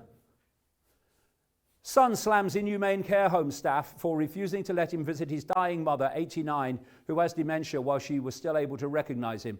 This is a story that relates to the fact that in this same period where they're killing old people with midazolam, the loved ones of these old people weren't allowed to visit them and therefore potentially intervene and see what was going on. Mass murder by the British government. This is a nurse at a care home who wrote this to davidicke.com. I think he was a friend of Gareth's in the height of this. And he wrote this: I'm seeing firsthand now what's going on at the nursing homes, including mine. It's murder, mate. I'm not saying it lightly. I'm willing, once this is done, to go on the record with these bastards. If there is any information I can give you, I will help. Well, I've seen firsthand how the community matrons and doctors following orders basically just denying treatment to residents on the account they have COVID. No test, no nothing. Doctors are now not coming into my home to examine anyone. I've had an absolute murder with people begging to be placed on antibiotics. In a few weeks, you're going to see fucking dead old people all over the place. I'm done, mate, to be honest. Once this is over, this is not what I became a nurse for. We'd never let Nazi Germany happen again, would we?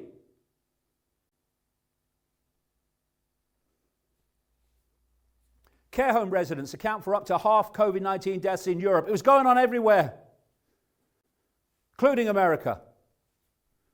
Alzheimer's Society: lockdown isolation causes shocking levels of decline for people with dementia who are rapidly losing memory, speech, and the ability to dress and feed themselves. Mass murder of the elderly.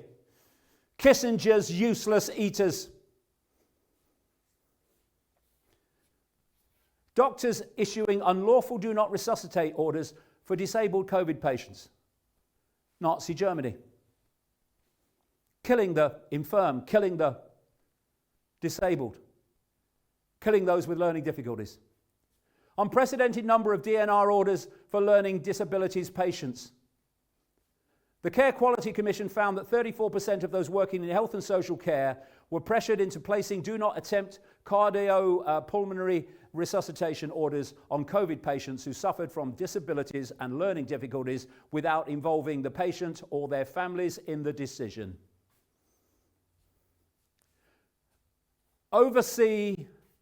Oversaw mass murder. Has to go to jail for the rest of his life. Matt Hancock. And all that played a part in it. And then there was America. Same thing. Nursing home scandal. And the drug of choice in America was called remdesivir. Remdesivir. And this provided America's COVID first wave because they never had a virus to do it for them. This cult-owned mass murderer and psychopath, Anthony Fauci, insisted that remdesivir be the only treatment for alleged COVID-19, i.e. someone who's tested positive with a test not testing for the virus. And this is a psychopath who has funded research that involves cutting the vocal cords of dogs so they can't bark and forcing them to be eaten alive by sandflies. This is a psychopath who has funded horrific experiments on children. And Americans, in about half of America, look to this guy as a freaking god. Oh, save me, Anthony. He's a psychopath. This American doctor, Brian Ardis, has been really on this case. He said Fauci mandated that all hospitals and medical doctors had to use this treatment of remdesivir, and the only treatment to be used. Remdesivir killed tens of thousands in New York and other places through blocking kidney function and was called the American first wave of COVID. New York hospital doctors immediately began to report that so-called COVID-19 patients were suffering from acute kidney failure, which they had never seen from a viral infection before, because it weren't being caused by a viral infection. They were getting acute kidney failure within 3 to 5 days of treatment starting, and they said, never seen a virus do this to kidneys. You might remember in the early days of this guy, very brave guy, Dr. Cameron Kyle Sidell, came out on a video, then, of course, deleted by the fascist YouTube and Susan Wojcicki, who runs it for the cult. And he said, we're treating the wrong disease. We were told to expect a viral disease, but this is not what we're seeing. We're looking at the lungs of these patients, and it's like they've been caught in a depressurization at 30,000 feet or on top of a mountain without oxygen. They were treating the wrong disease. Dr. Ardis discovered that the American authorities had brought up all remdesivir reserves, see midazolam in Britain. He points out that the highest alleged COVID death rates in the same period were in America because they were poisoned to death by remdesivir. He calls it Fauci's genocide. Fauci knew for at least 2 years that the drug was deadly. The one he insisted had to be given to COVID patients because they didn't have a real virus. They had to give the illusion of it. So Ardis found 2 studies quoted on the Fauci US National Institute of Health website in support of its use. The first study into remdesivir was for its use for Ebola. It had the highest death rate of the drugs trialed and was pulled from the study. The second study, quoted by Fauci, a study by Gilead Sciences, the makers of remdesivir. This study involved 53 patients allegedly with COVID-19 over just a 28-day period. 22% suffered from some of 4 main effects from this drug: multiple organ failure, acute kidney failure, septic shock, and hypertension, low blood pressure. Another 8% were taken off the drug within 10 days because of its toxic effect on multiple organs. So that's 30% suffering from life-threatening effects in a study by the makers, quoted by Fauci in support of the mandated use of alleged COVID-19 or on alleged COVID-19 patients. Ardis explains how remdesivir poisoning was diagnosed as COVID-19. Shutting down the kidneys of these patients with remdesivir means that when their bodies could no longer remove water, the body accumulates water in the abdominal cavity and saturates the lungs. Doctors were looking at chest x-rays and saying it was secondary pneumonia, when in truth they were drowning these people in their own water. You are filling their lungs with water and they are drowning to death. And they called it COVID-19, the first wave in America. So, if you have a real virus, why do you need to fake your cases with a test not testing for the virus? Why do you have to fake your deaths with 28 days from any other cause if you've had a fake test? Why do you have to create your first waves using drugs like midazolam and remdesivir? Why do you have one treatment protocol for pneumonia and another for COVID positives, which will almost certainly lead to their deaths? And why, if you have a real pathogen and deadly agent, do you need to give incentive payments to diagnose for COVID-19?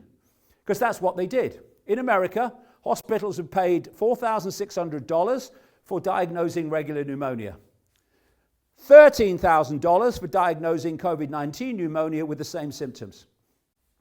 And if a COVID-19 patient was put on a ventilator, which was almost certainly kill them, the hospital gets $39,000. There is no virus. The bioweapon is not the virus, it's the vaccine. The virus was just the excuse to introduce the bioweapon in the vaccine. Big Pharma is producing the vaccine, one of the biggest killing machines, if not the biggest, in human society. Organizations like Pfizer have been ordered to pay record-breaking fines of multiple billions for the most horrific abuse of human beings and misuse of their own drugs. And billions all over the world are putting their lives in the hands of these psychopaths. If that is not testament and proof of the power of perceptual programming, then I cannot think of anything more to describe it. Genocidal mass murder stage 2, the fake vaccine. The United States Centers for Disease Control and Prevention definition of a vaccine. This is why I'm calling it a fake vaccine, because it is. A vaccine is a product that stimulates a person's immune system to produce immunity to a specific disease, protecting the person from that disease. And that is so not a definition of what these fake vaccines do. They actually, as emails have been leaked to show, the CDC changed the definition of vaccine because COVID-19 vaccines didn't meet the original criteria of a vaccine. A vaccine that doesn't stop you getting a disease or passing it on. What? No one is claiming that it does. But you must get the fake vaccine to save people from getting it from you. When if you get the fake vaccine, it doesn't stop you passing it on, even if you believe in it. And here's Johnson in the last 10 days. The vaccine won't stop you being infected or passing it on. But at the same moment, he said, but get your booster. What's the booster? Well, it's more of the two that haven't worked. This is not about health. You are the trial. There have been no trials worth the name. And this is a leaked Pfizer contract with the government of Albania to supply the Pfizer fake vaccine. And this is what it says in the contract from Pfizer. The long-term effects and efficacy of the vaccine are not currently known, and that there may be adverse effects of the vaccine that are not currently known. It's mass murder, again. And you can't sue Pfizer or Moderna because they've been given immunity from prosecution for any of the effects of their shite. And what is this stuff they're putting in that's not a vaccine? It is self-replicating synthetic genetic material. They are infusing into people synthetic genetic material into a biological body. How does anyone think that's going to work out? German doctors and lawyers assess blood smears from people who have had COVID injections. Quote, for me, this is euthanasia. For me, this is mass murder, a crime on a grand scale, said one. This is blood as it's supposed to be. This is blood in a recently jabbed COVID jab recipient. Why would this not happen when you are infusing synthetic genetic material into a biological body and changing the nature of how it works? And they're talking about this spike protein. Oh, spike protein this, spike protein that. Well, the spike protein turns out to be very, very bad for the human body. And these fake vaccines are kind of tricking the body into producing it, so it's claimed. And they're saying we're doing that because of it mitigates the spike protein in the virus. This virus has never been isolated and purified and has never been shown to have spike proteins. It's a computer-generated image. And look at the stuff that has been found in some of these vials. What is it? All this material which seems to be alive. These are some of blood clots taken out of a fake vax patient. But this is self-replicating stuff. Once you've had it, it increases its impact upon the body by self-replicating. And what's very clear from people who have got hold of some of these vials and looked at them is that there are a large number of them that don't have the bad stuff in. They have saline material in it, just saline fluid in it. But the point is, you can't kill too many people too quickly, or maybe people might suss what's going on. But it's a lottery. It's a Russian roulette. You might have a saline solution for your first vaccine. You might even be lucky enough to have the second one. But the third one, what's the chances of that? You're not getting the bad stuff. And as more and more people have this vaccine and more boosters, because that's the idea, everyone's going to get caught in it eventually. Exclusive, 100% of COVID vaccine deaths were caused by just 5% of the batches produced according to official government data. This is the VAERS system in America of reporting adverse effects and deaths from vaccines. So when people say, oh, I didn't have any problem, I had no reaction at all, well, you probably got the saline then. But were you going to get it the next time and the next time? This is what this fake vaccine is all about.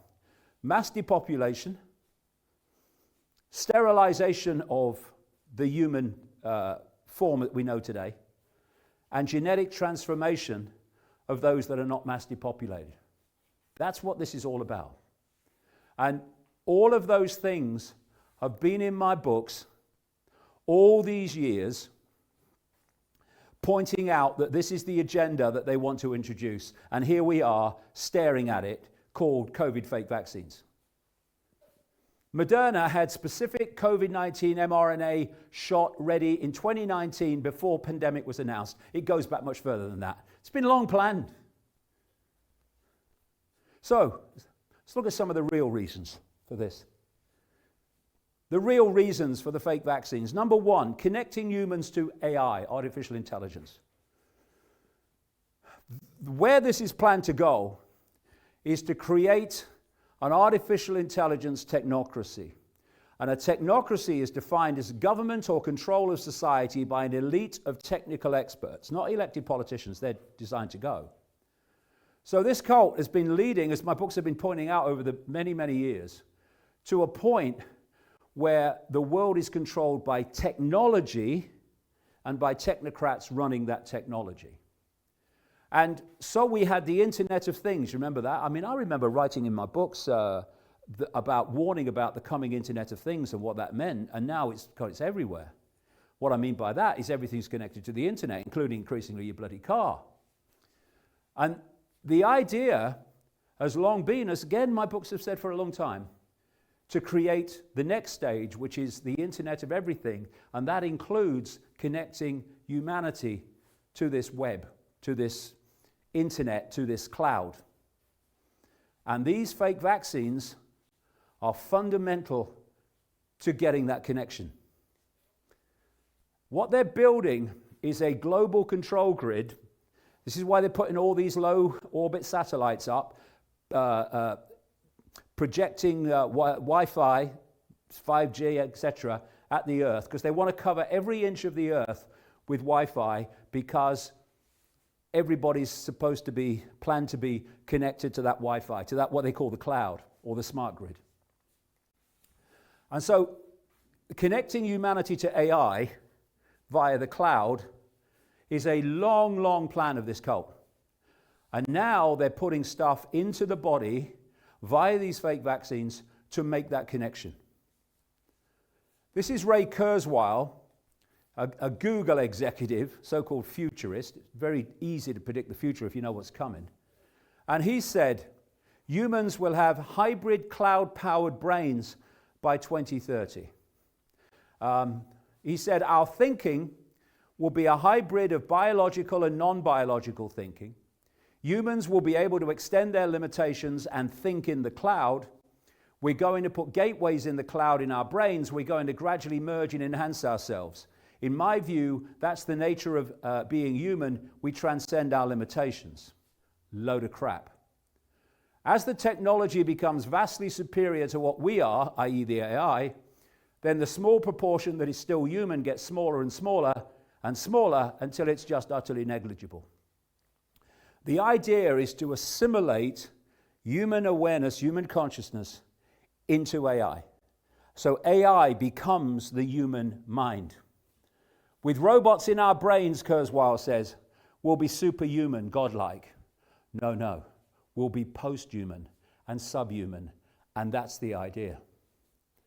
So up to this point, as I've talked about earlier, you control information to control perception to dictate behavior. This whole thing of connecting the human brain and the human body to AI, the cloud, is that perception will now come direct and AI becomes the human mind. No manipulation of information needed anymore after that. And this thing, am I talking about Zuckerberg or the metaverse? I don't know. Both are appropriate. Zuckerberg, another psychopathic gopher, boy child, serving the cult agenda, has been talking this week about the metaverse. Have you seen that? And the metaverse is where the physical and digital worlds come together. It's a space where digital representations of people interact. At the center of this universe will be virtual reality. All this is part of this assimilation of human consciousness into AI. So AI becomes the human mind. And if you're going to do that, if you're going to create this cloud, you need Wi-Fi everywhere so humans can be connected to it. And that's why psychopaths like Elon Musk are putting up these low orbit satellites, tens of thousands of them eventually, to beam this cloud at the Earth and entrap the human mind. He says AI could be the end of humanity, but we must merge with it to save ourselves. Yeah, okay, I believe you. He starts a company called Neuralink to merge the brain with AI and says AI could be the end of humanity. I mean, this guy is no hero. My God, he's not. Understatement of the century, that is. So the smart grid is the cloud. This is why everything now seems to have smart in front of it. Smart television, smart phones, smart watches, smart meters, smart dust, smart pills, smart streets, smart cities, smart communities, smart cars, smart environments, smart cards, smart patches, smart skin, smart borders, smart pavements, smart growth, smart planet. And all these smarts technologically are designed to connect with each other into this one grid to which the human mind is to be connected, not least through these fake vaccines. And Kurzweil went on to talk about nanobots, nanotechnology, infused into all matter around us with information, rocks, trees, everything will become these intelligent creatures. They want to take over everything. This is why they are seeking to make everything synthetic. So something called smart dust or neural dust, digital dust, nanobots, are defined as tiny electronic particles for wireless communication with each other and anything they connect with to create this grid. And here's the inventor of the mRNA technology who's spoken against it. Vaccine causes lipid nanoparticles to accumulate in organs and tissues.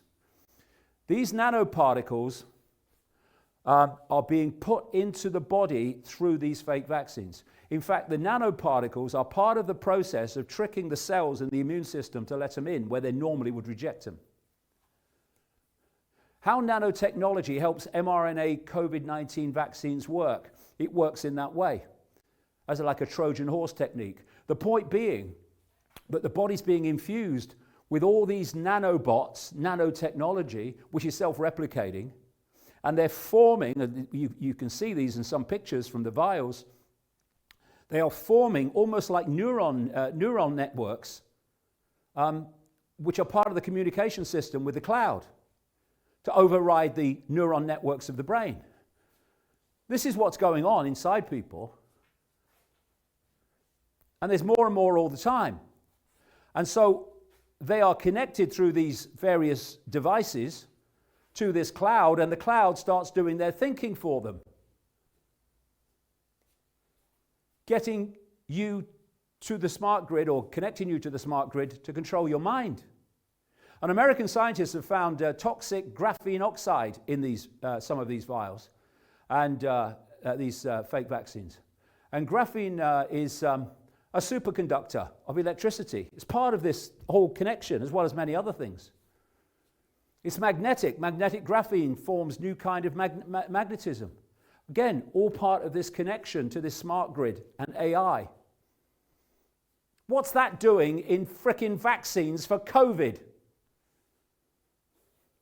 Real reasons for the fake vaccines. Number 2, the synthetic human, creating the synthetic human.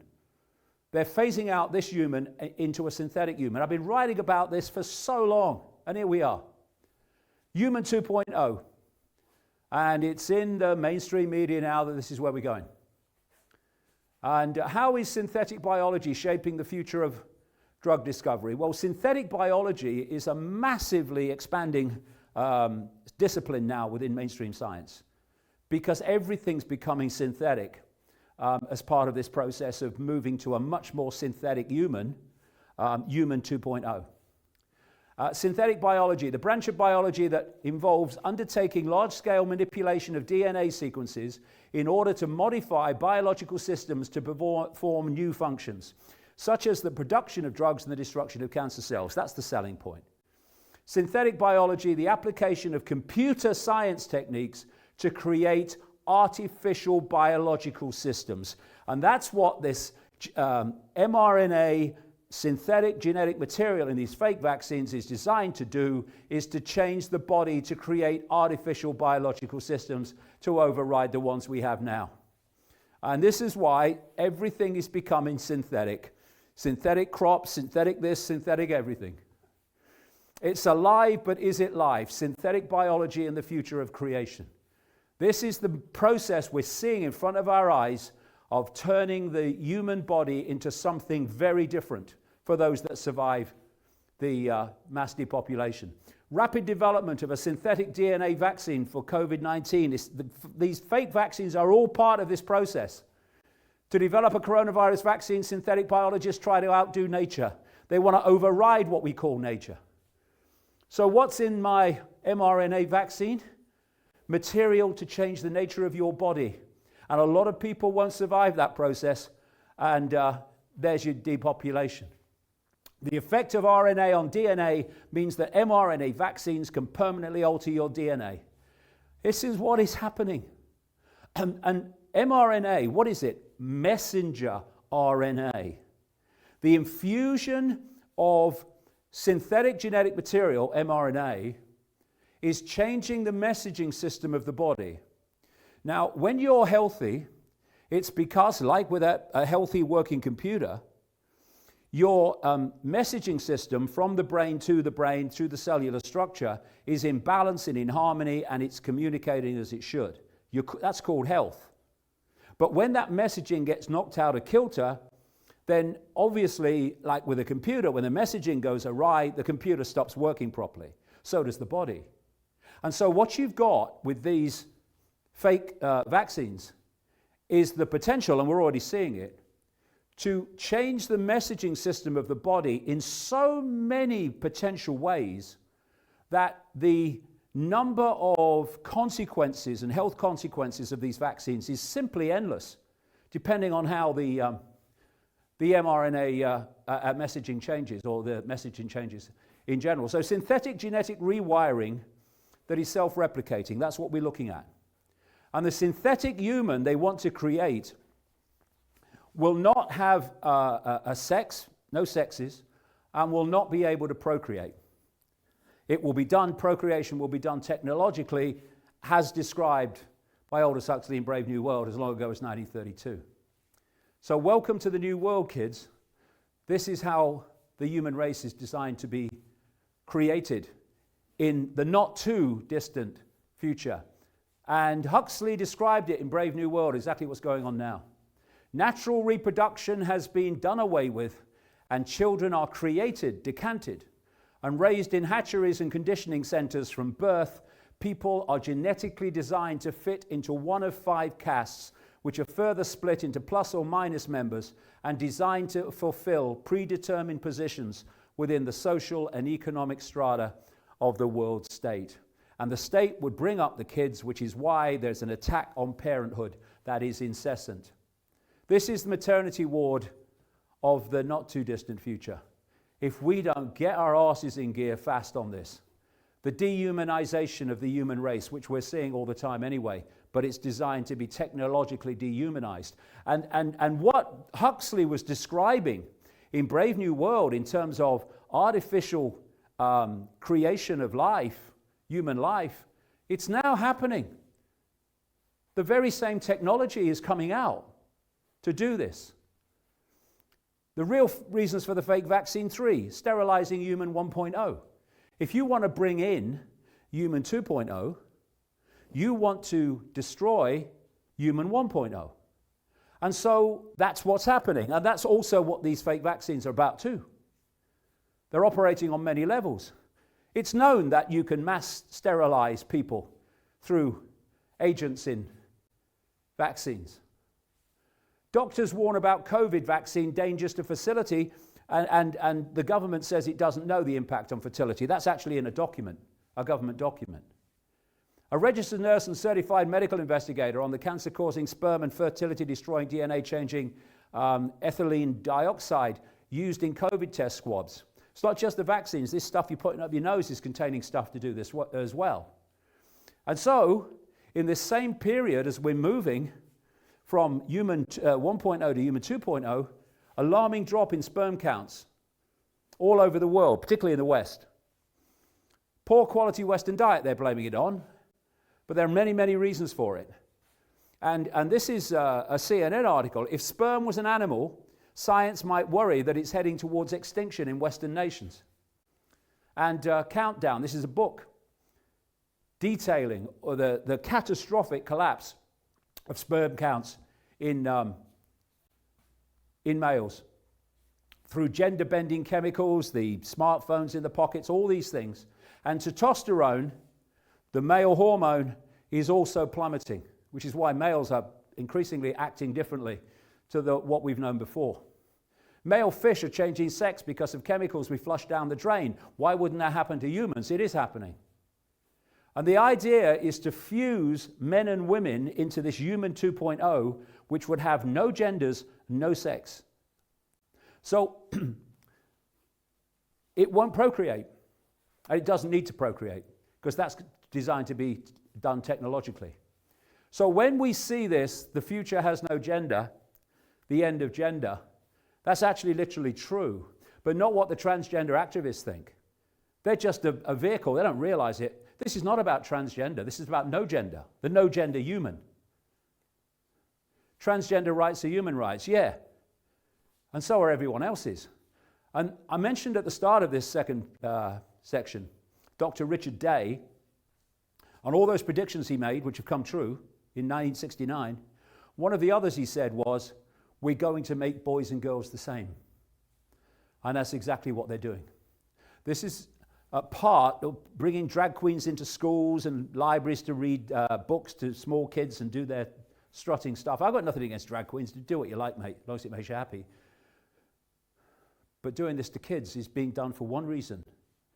It's the process of confusing the perception of gender on the road to fusing gender into the no-gender human.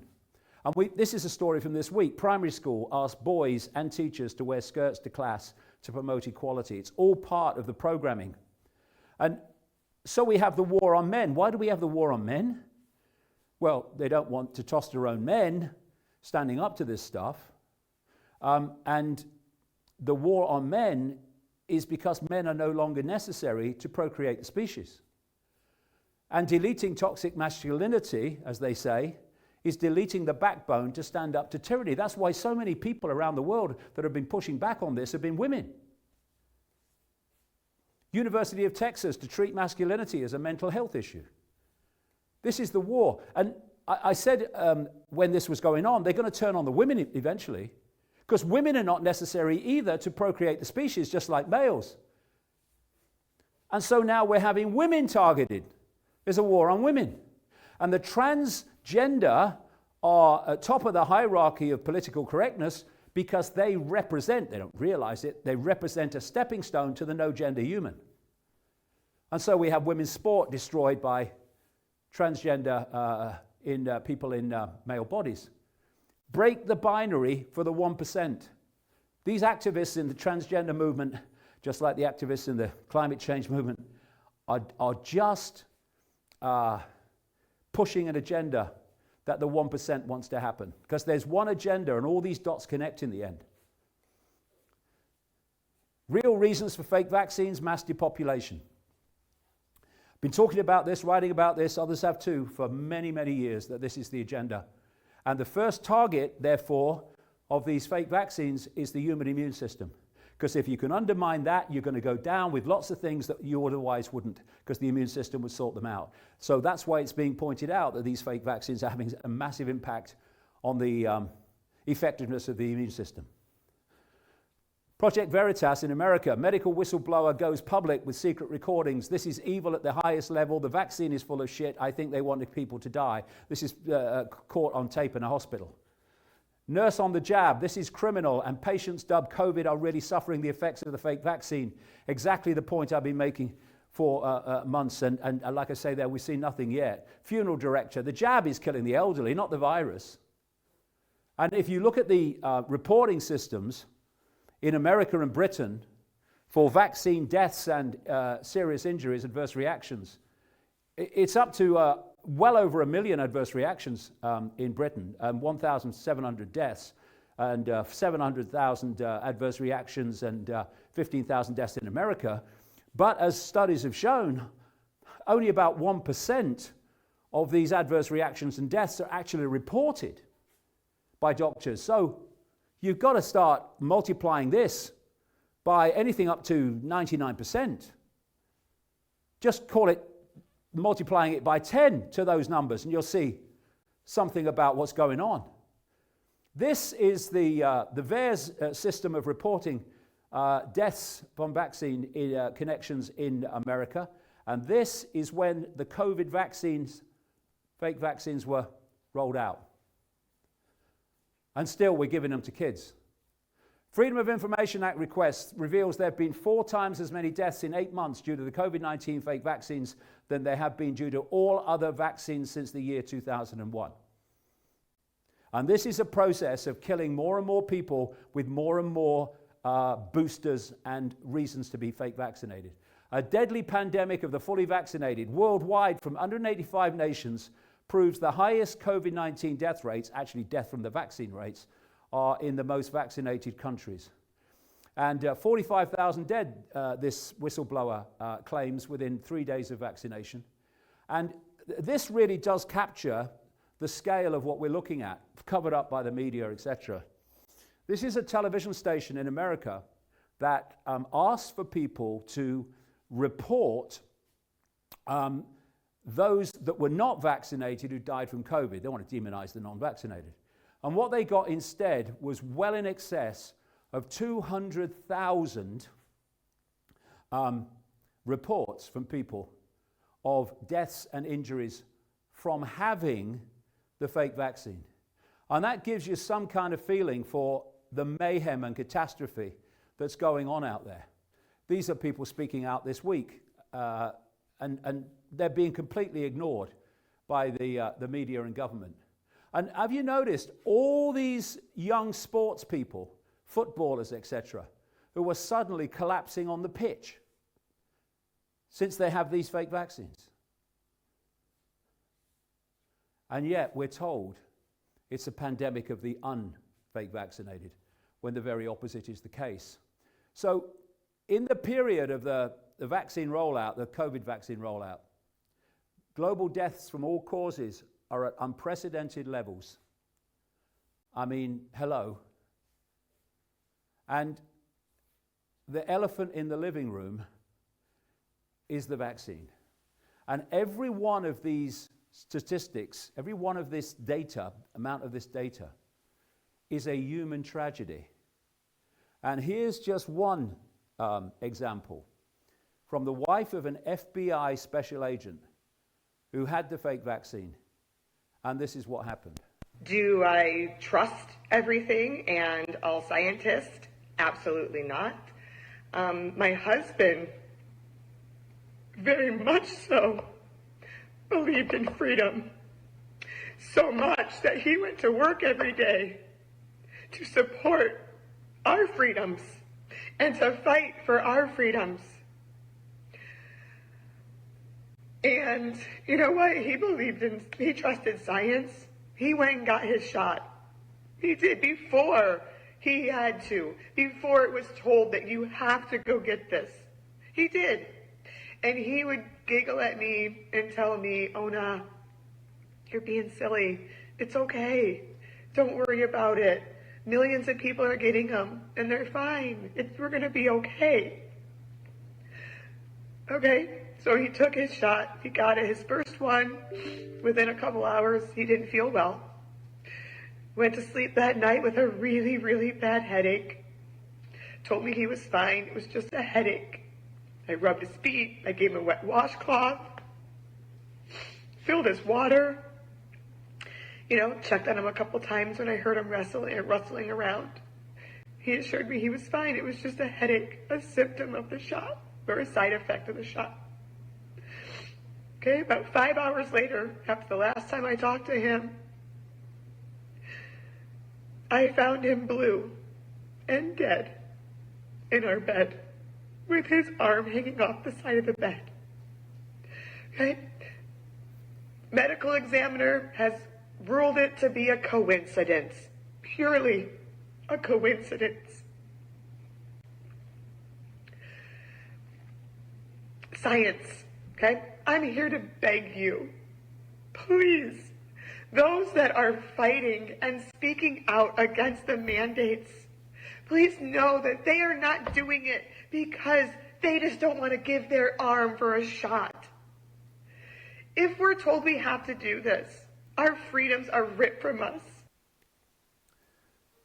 And this is going on all over the world. Vaccine deaths are being hidden, suppressed, and falsely recorded. This is from South Africa. Young people's deaths after Pfizer vaccines, a new worry. That's from Korea. It's happening all over the world. And here's a nurse in Australia describing what's happening in one hospital. Because we know this is ongoing. We know this is planned. We're not stupid. The hospitals are not full of COVID patients. The hospitals are full of vaccinated patients, okay? I've got friends that work in ICU at Flinders. 30 out of 38 patients currently are vaccinated. That is a fact, okay? The media is, I'm sorry, respectfully to the media, please start telling the truth and please help us help you because you are all targeted. Every single person is targeted. So as a registered nurse, are you seeing people in hospital? Are you treating people? Yes. Serious adverse effects. Serious. And we're talking 20-year-olds. We are talking 20-year-olds that have dropped dead. Nothing is getting on the media. Myocarditis is a rare, let me tell you, a rare cardiac condition. All of a sudden, every third 20-year-old's got myocarditis. You know what that leads to? Cardiac transplant. Where do we get hearts from in Australia with the lowest organ donor rate in the world? Can you just clarify? And then you have this army whistleblower talking about what happened when she stopped a number of pilots flying because of the effects of the fake vaccine. And if people say, well, yeah, we'd know about it if this was going on, well, look what happened to her for doing that. With respect to aviation safety, risk communication is critical. I saw 5 patients in clinic, 2 of which presented with chest pain, days to weeks after vaccination, and were subsequently diagnosed with pericarditis and worked up to rule out myocarditis. The 3rd pilot had been vaccinated and felt like he was drunk, chronically fatigued within 24 hours after vaccination. The pilot told me he didn't know what to do, so he drank a lot of coffee to try and, quote, wake himself up and continued to fly until he realized it wasn't going away. After I reported to my command my concerns that in one morning I had to ground 3 out of 3 pilots due to vaccine injuries, the next day my patients were canceled, my charts were pulled for review, and I was told that I would not be seeing acute patients anymore, just healthy pilots there for their flight physical. So this is what it's all about. Mass depopulation, sterilization of human 1.0, and the replacement with a genetically transformed human 2.0. And that's why they are using every opportunity they can to get more and more of this stuff into people in what they call boosters. So this guy wants every man, woman, and child fake vaccinated because that's the agenda, to transform and depopulate vast numbers of the human race. That's why it makes no sense. But it makes sense if you know that that's what the game is. So you must get it. You can have a donut, you can go into a lottery, you can be persuaded to by a bunch of hairhead bloody celebrities. Or, if that don't work, then we'll destroy your life to make sure you do. No Gates vaccine, no normal life. Get the vaccine or starve, says Biden. Vaccine mandate released. 84 million workers face January the 4th deadline to get vaccinated, fake vaccinated in America. This is fascism beyond anything in Nazi Germany. Cult-owned psychopath Fauci calls for unvaccinated Americans to be banned from air travel. Fascist Italy becomes first European country that requires all workers to have a health pass. In other words, have the fake vaccine. 60,000 UK care workers face losing their jobs after being told to get this fake vaccine. Why would they be doing this? Hot mic catches Israeli health minister admitting vaccine passports are all about coercion. Of course they are. And to keep your passport, you have to have more and more of these fake vaccines or you lose it. And if you look at the European Union timeline for these vaccine passports, the process started before COVID was ever heard of. And he's got this internal system of fake vaccination monitoring and tagging called ID 2020. And this is China. What they do in China is you're so closely surveilled in real time, they know everything you do. And you're given credits, social credit scores, if you do what the government wants, and they're taken off if you don't do what the government wants. And if you lose enough, you can't fly, you can't go on trains, you can't do all this stuff. And the idea is that these fake vaccine passports are exactly equivalent to that. If you don't do what the government says, you lose your ability to interact with society and earn a living. And the idea is that they create, I've been writing about this for such a long time, they create a situation where people lose employment, they lose the ability to earn a living, and they go on a so-called universal basic income, now being trialed in Los Angeles and Chicago, not trialed, rolled out. And that means that you have no other means of earning a living, so you have your basic income from the government, but you only get it if you do exactly what you're told. And so you have the vaccine passport sting based on these fake vaccines. The trap. COVID booster shots will be needed every 8 months, says Fauci. Every year, says the psychopath Zahawi, the vaccine minister turned education secretary. Now they're talking about a fourth injection or even a fifth in Israel. And if you don't have them each in turn, you lose your vaccine passport. You could have 5 of them and say no to the 6th, and you go back in terms of your ability to interact with society to the level of someone who hasn't had any. All the time forcing you on to have more and more and more to keep the fake vaccine passport. Why? To get more of this shite into you to do all the things I've talked about. So Brits told to get booster jab if they want to go on holiday next summer. That's the 3rd one then. Immunocompromised, we need a 4th in America. They're talking about a 4th for everyone there. Fully vaccinated definition may change to include booster shots. In other words, keep your passport. In Australia, this is globally cult orchestrated, thus the same is happening everywhere. This is how it works. In Australia, fully fake vaccinated to become unfake vaccinated if they fail to take all required COVID-19 fake vaccine booster shots. This is the human in the lead up to 2030. If we go on taking this shite, and all this for an infection fatality rate of negligible nature, even if you believe in the virus, and the average lifespan being 80 in men and 83 in women, and the average age of a COVID death being 82 to 83. If it was any more in your face, well, how could it be? And now they're giving it to the kids. Pfizer set to seek approval of its fake vaccine for US babies this winter. And given those that give permission and Pfizer are both owned by the same cult, they're almost certainly going to get it. Witty. Overturning recommendations from a vaccine advisory committee for 12 to 15-year-olds not to have it if they're healthy. He overturns it. Why? It's the cult agenda that it happens, so it happens. Taking away the right of parents to intervene. So we get more and more kids fake vaccinated. And then, the real reason for fake vaccinations, finally number 5, there will be more. 5 sense isolation. I've talked to a lot of people who know loved ones and associates who've had this fake vaccine and who have had, clearly from their response, they've had the bad stuff, not the saline solution. And they describe their personality as changing and then becoming like vacant is a word that's used often. And I've said all these years, and I've said today many times, the foundation of the cult agenda is to disconnect 5 sense mind from expanded consciousness.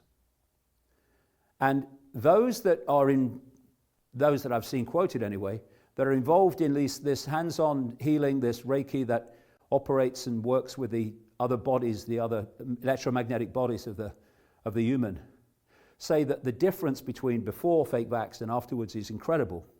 In the sense that afterwards there's this disconnection. And this is what Rudolf Steiner said 100 years ago. Rudolf Steiner was a very aware person behind the Steiner schools. And he had also connections as well into gleaning information and what's happening. And this is what he said 100 years ago. I've told you that the spirits of darkness are going to inspire their human hosts. This is this Wetiko reptilian stuff that I'm talking about. I've told you that the spirits of darkness are going to inspire their human hosts in whom they will be dwelling to find a vaccine that will drive all inclination towards spirituality out of people's souls when they are still very young. And this will happen in a roundabout way through the living body. With such a vaccine, you can easily make the etheric body loose in the physical body. Once the etheric body is detached, the relationship between the universe and the etheric body would become extremely unstable, and man would become an automaton. For the physical body of man must be polished on this earth by spiritual will. So the vaccine becomes a kind of Arimanaic force, evil force. Man can no longer get rid of a given materialistic feeling. He becomes materialistic of constitution and can no longer rise to the spiritual. So what we're looking at is this detachment that they've been working for all this time to isolate 5 sense mind in an almost permanent fashion. This is what they don't want to happen. This is what they want to happen. And this is part of these fake vaccines. It's becoming clearer and clearer and clearer. To hold our point of attention in isolation from the rest of our multidimensional self. So, how do they pull it off? From a psychological point of view, I'll be quick with this and we'll have a break.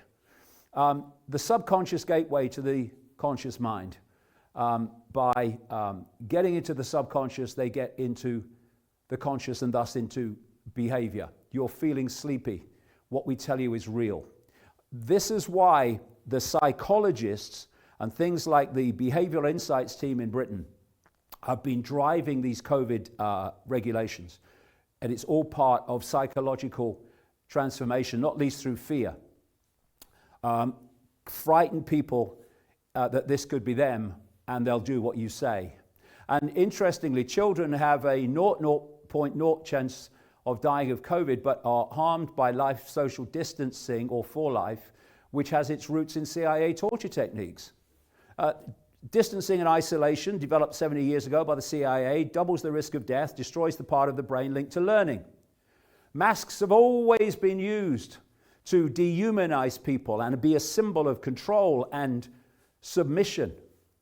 Kathy O'Brien, a great friend of mine, has described how her daughter Kelly, who I've also met, when she was in the MK Ultra mind control program in America, was forced to wear a mask from the age of 2 because of the effect on her psyche and her mind control, not least stopping enough oxygen getting to the brain to stop it developing properly. Michael Jackson was in an ongoing version of MK Ultra. That's why he did some strange stuff. And look at that period where he was always wearing a mask because of what it does to the psyche. And this is the uselessness of masks, because it's all psychology. This is on one of the mask boxes. They will not provide any protection against COVID-19 or other viruses or contaminants. So what the hell are they being forced on the population for? Psychological reasons. And these are 2 states in America, North Dakota, South Dakota. One had a mask mandate, one didn't. The effect on so-called cases was virtually the same, so they're useless. And this German neurologist has said that oxygen deprivation causes permanent neurological damage, and we're allowing kids to go to school every day with masks on. What the hell are we doing? What happened to parenthood? And yet, Mummy and Daddy says, put your nappy on, and so they do. God, it's pathetic. And you know, I came across this document. It's a mind control document.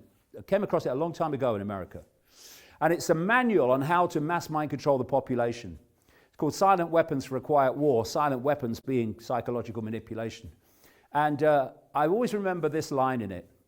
If a person is spoken to as if he were a 12-year-old, then due to suggestibility, he will, with a certain probability, respond or react to that suggestion with the uncritical response of a 12-year-old.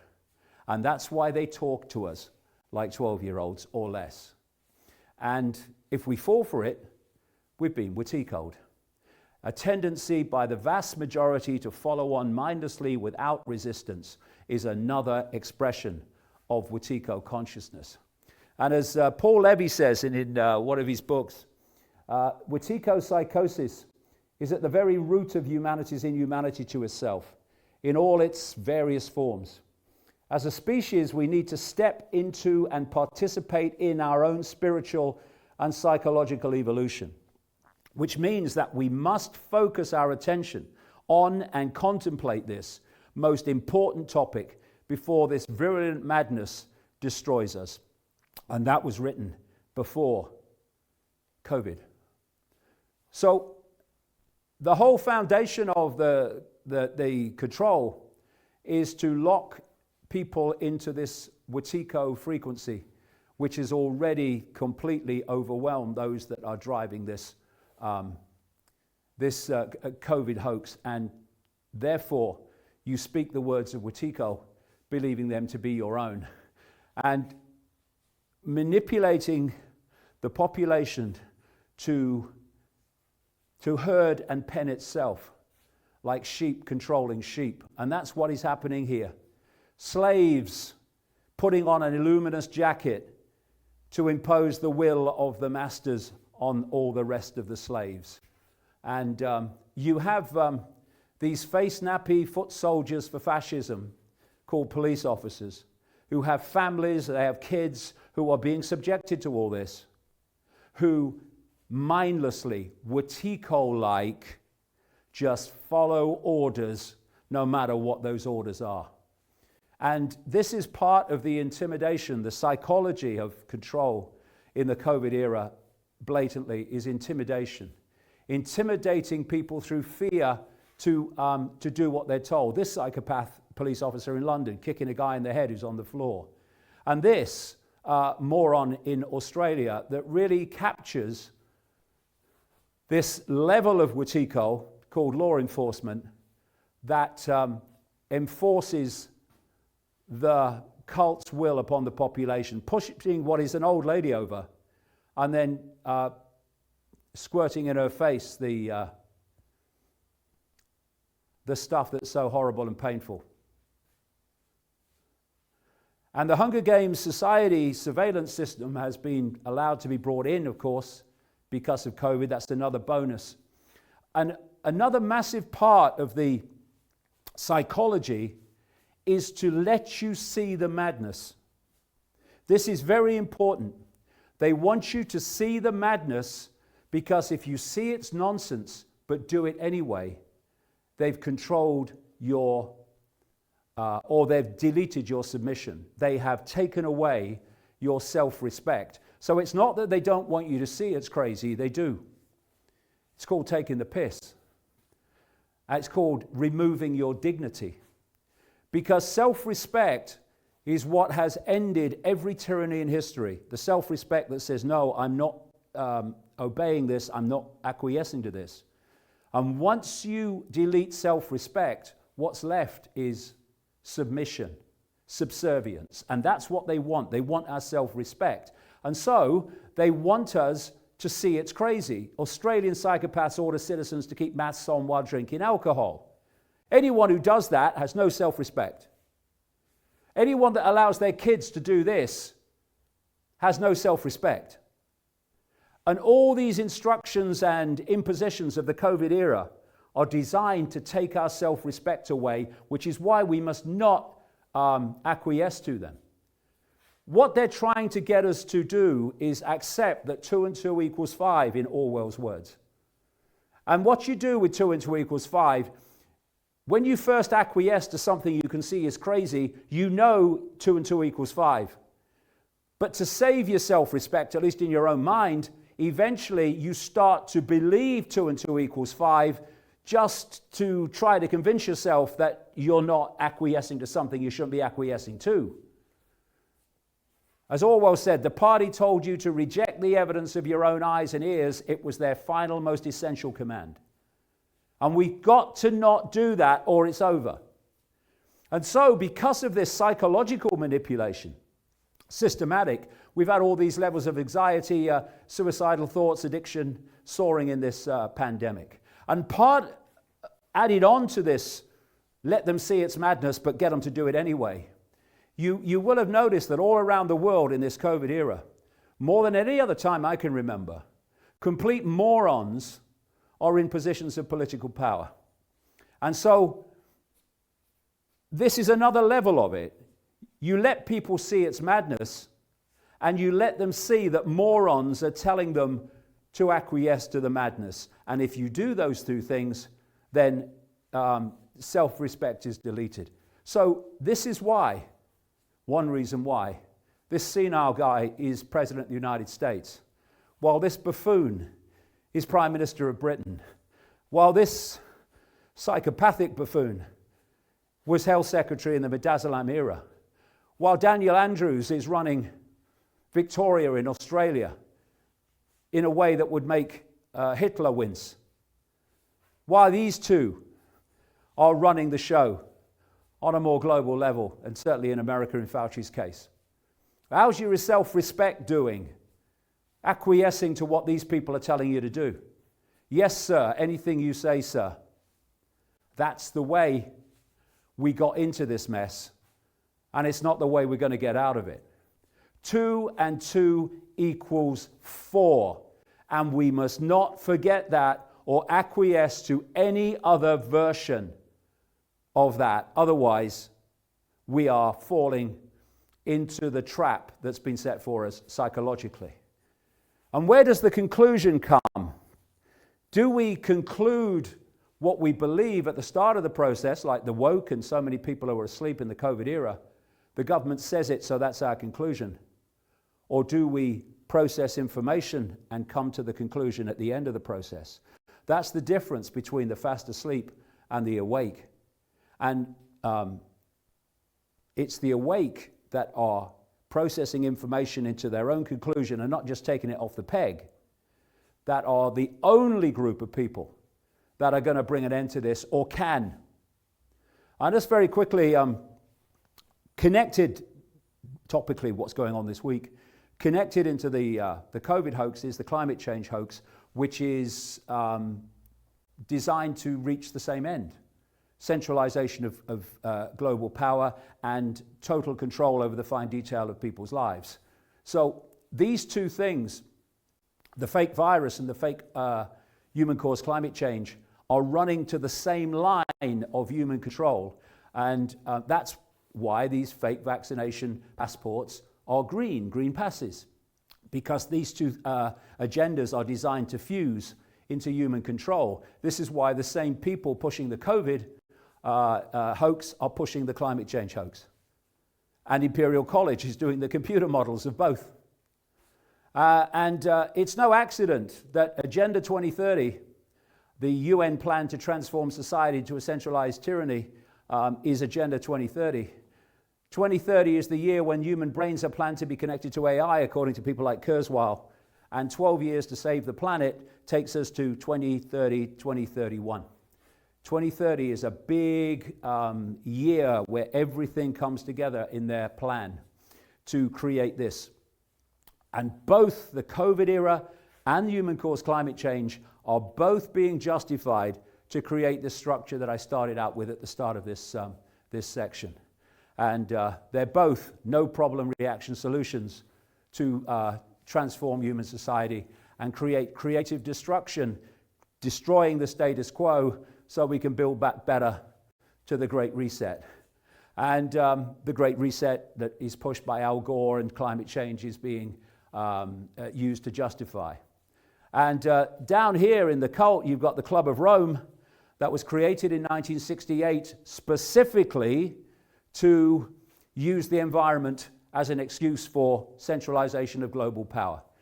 Club of Rome, Planetary Emergency Plan declared, they're all pushing this Great Reset, and the woke foot soldiers are playing their essential role in pushing an agenda that they will also be subjected to eventually.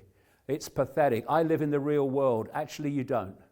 Climate change is another subconscious mind control infusion. And when you look at the evidence rather than take your conclusion at the start of the process, you find that closing up into the high 90% of greenhouse gases are water vapor and clouds. And the demonization of CO2 is for something that is a fraction of the greenhouse gas makeup. It's the gas of life. That's what CO2 is. Without the gas of life, there would be no natural world. There'd be no greenery. There'd be no food. There'd be no humans. So let's demonize it. Greenpeace founder Patrick Moore said it's not that there's too much CO2, there's not enough.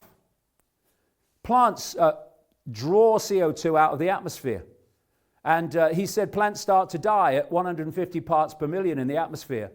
And even when CO2 fell to 180 parts per million, plants began to starve. It was only turned around when the temperature went up and more CO2 was released. Today, CO2, he said, stands at just over 400 parts per million, and plant life is still relatively starved in nutrition. This is why they put more CO2 into greenhouses, to make things grow quicker and better and bigger. With the optimum levels for plant growth 5 times higher at 2,000 parts per million. And in some periods of the Earth's history, the ratio has reached 4,000 parts per million. And yet, here we have the gas of life. Not only are they pushing not to produce anymore, but people like Gates are funding technology to suck it out of the atmosphere. And CO2 is making the world greener. As it's increased, the world has become greener. That's what happens in greenhouses. And while they're pushing this agenda for global transformation of human society on a hoax, 1.56 billion face masks entering the marine environment alone in 2020, and what will it be by now? Would he care about the environment? No. Only about global warming, because that's the agenda. And these people that are pushing this, and this COP26 has been going on this week, they are being had. And they're being had to push an agenda that is designed for mass human control. and is part of this psychological operation to break our spirit. Food shortages, fuel shortages, soaring prices, power cuts, internet down, all these are planned to break our spirit, which must not be broken.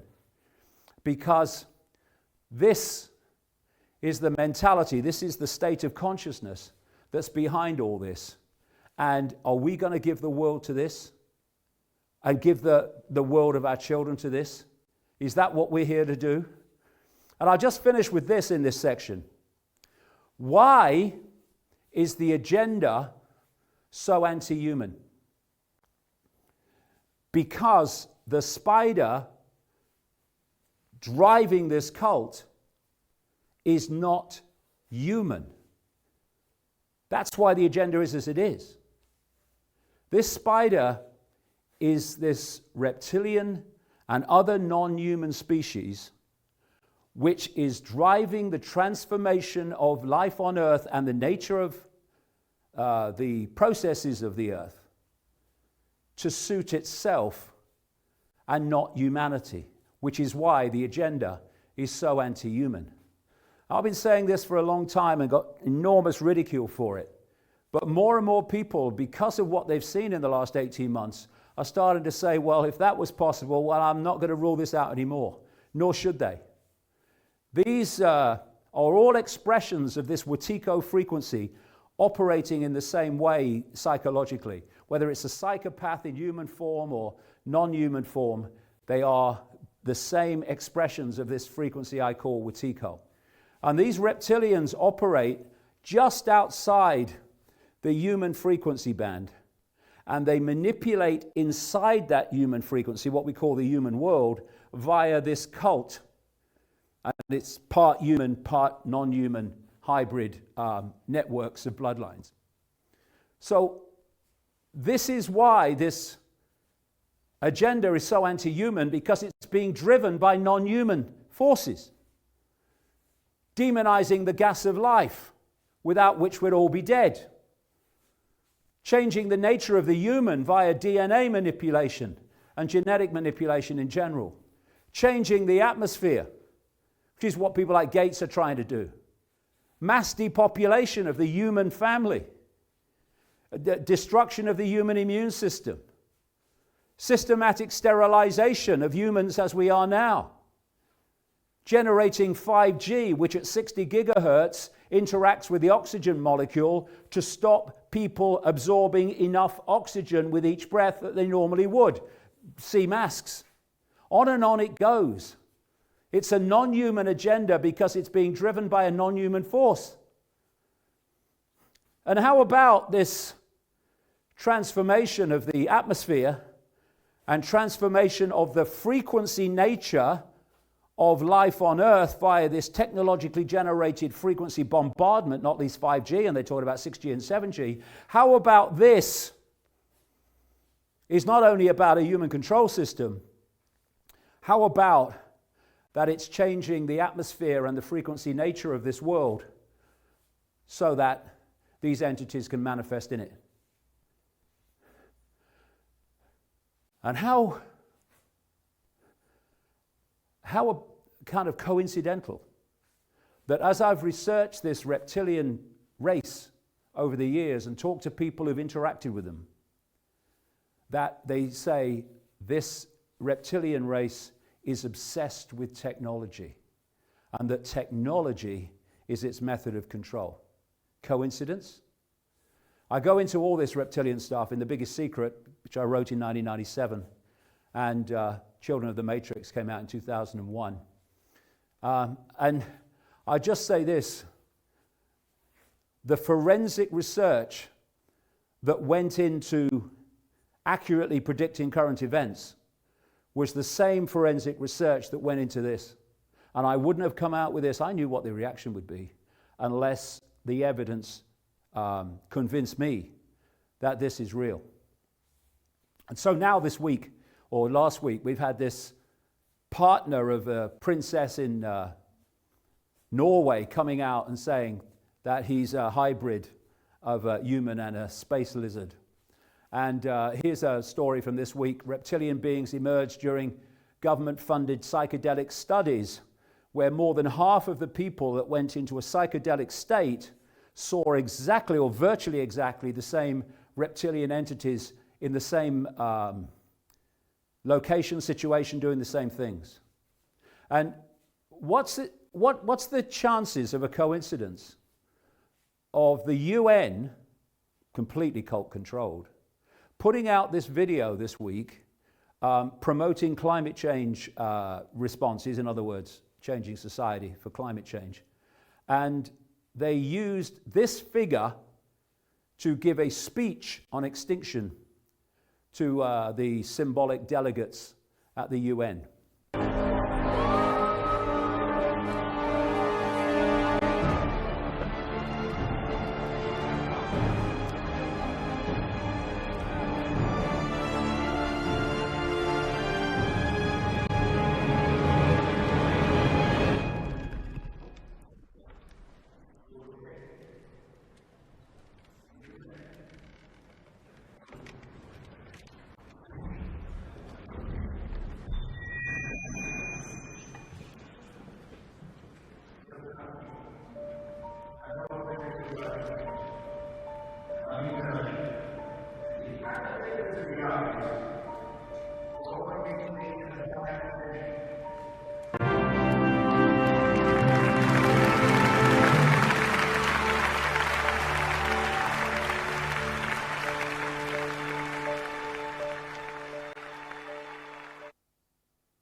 So, how symbolic to have the delegates representing the world standing up and giving a standing ovation to this reptile figure. I tell you, these people don't do these things by accident. They do them by design. They do them through symbolism, and they do them to put on public display what's actually going on, almost laughing at us because, oh, they'll never work it out. Well, maybe some of us have. And just finally, what is going on then? I can't give a better example of what's going on than the Avatar movie. If you remember, if you've seen it, there's these blue people, the Na'vi, on this planet or this moon. And the American military come because they want the resources of this moon, this planet moon. But they know that if they come as humans, symbolic of this reptilian infiltration, then obviously the blue people will see them and say, you're not like us, are you? So what are you doing here? So what they do is they take on an outer shell of the Na'vi, the blue people, and they infiltrate Na'vi society where the Na'vi think that they are one of them. And that is precisely what is happening in our world and has been happening for a long time. Just as the Na'vi were infiltrated by humans hiding behind a Na'vi outer shell, so the reptilian infiltrators are hiding behind human form in these hybrid information field body constructs that I talked about earlier.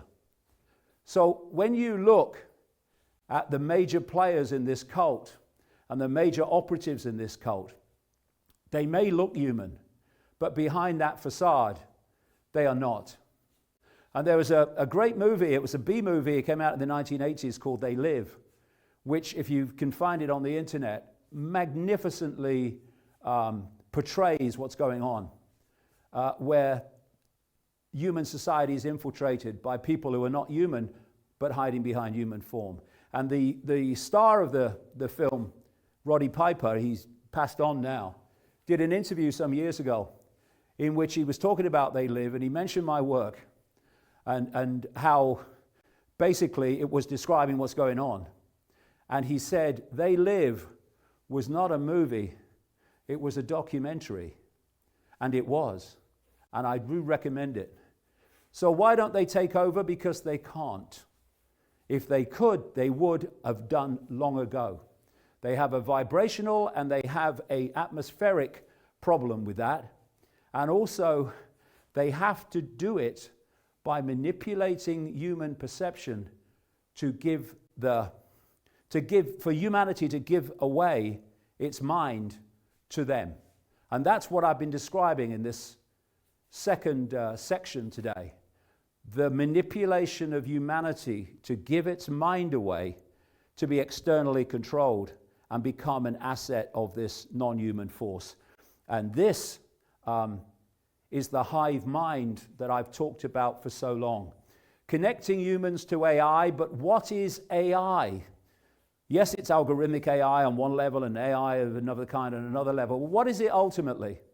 What if this AI that they want to connect to the human brain was actually a non-human species ultimately, that was creating a hive mind in which all of humans were connected to the same input, the same influence, the same perceptual dictatorship? That's exactly what's going on. And the metaverse, this guy Zuckerberg, is all part of this assimilation. And this is an old slide from a long ago talk in which I was then not talking about Wetiko, I was talking about archons, which is the Gnostic version of Wetiko. And I was talking then about the plan to create the hive mind in which this non-human force would connect to all human brains and control them from a central point. The assimilation, I called it, and that is what's going on before our eyes. The world is mad, and once you realize that, it all makes sense. Trying to make sense of it as if the world is sane, you'll never do it. Why is the world mad? Because it's meant to be, because of the outcome, the effect that has in advancing this agenda. We are witnessing and participating in the normalization of insanity. That's what's going on before our eyes. That's what the COVID era has been all about. And as Jiddu Krishnamurti said, it's no measure of health to be well adjusted to a profoundly sick society.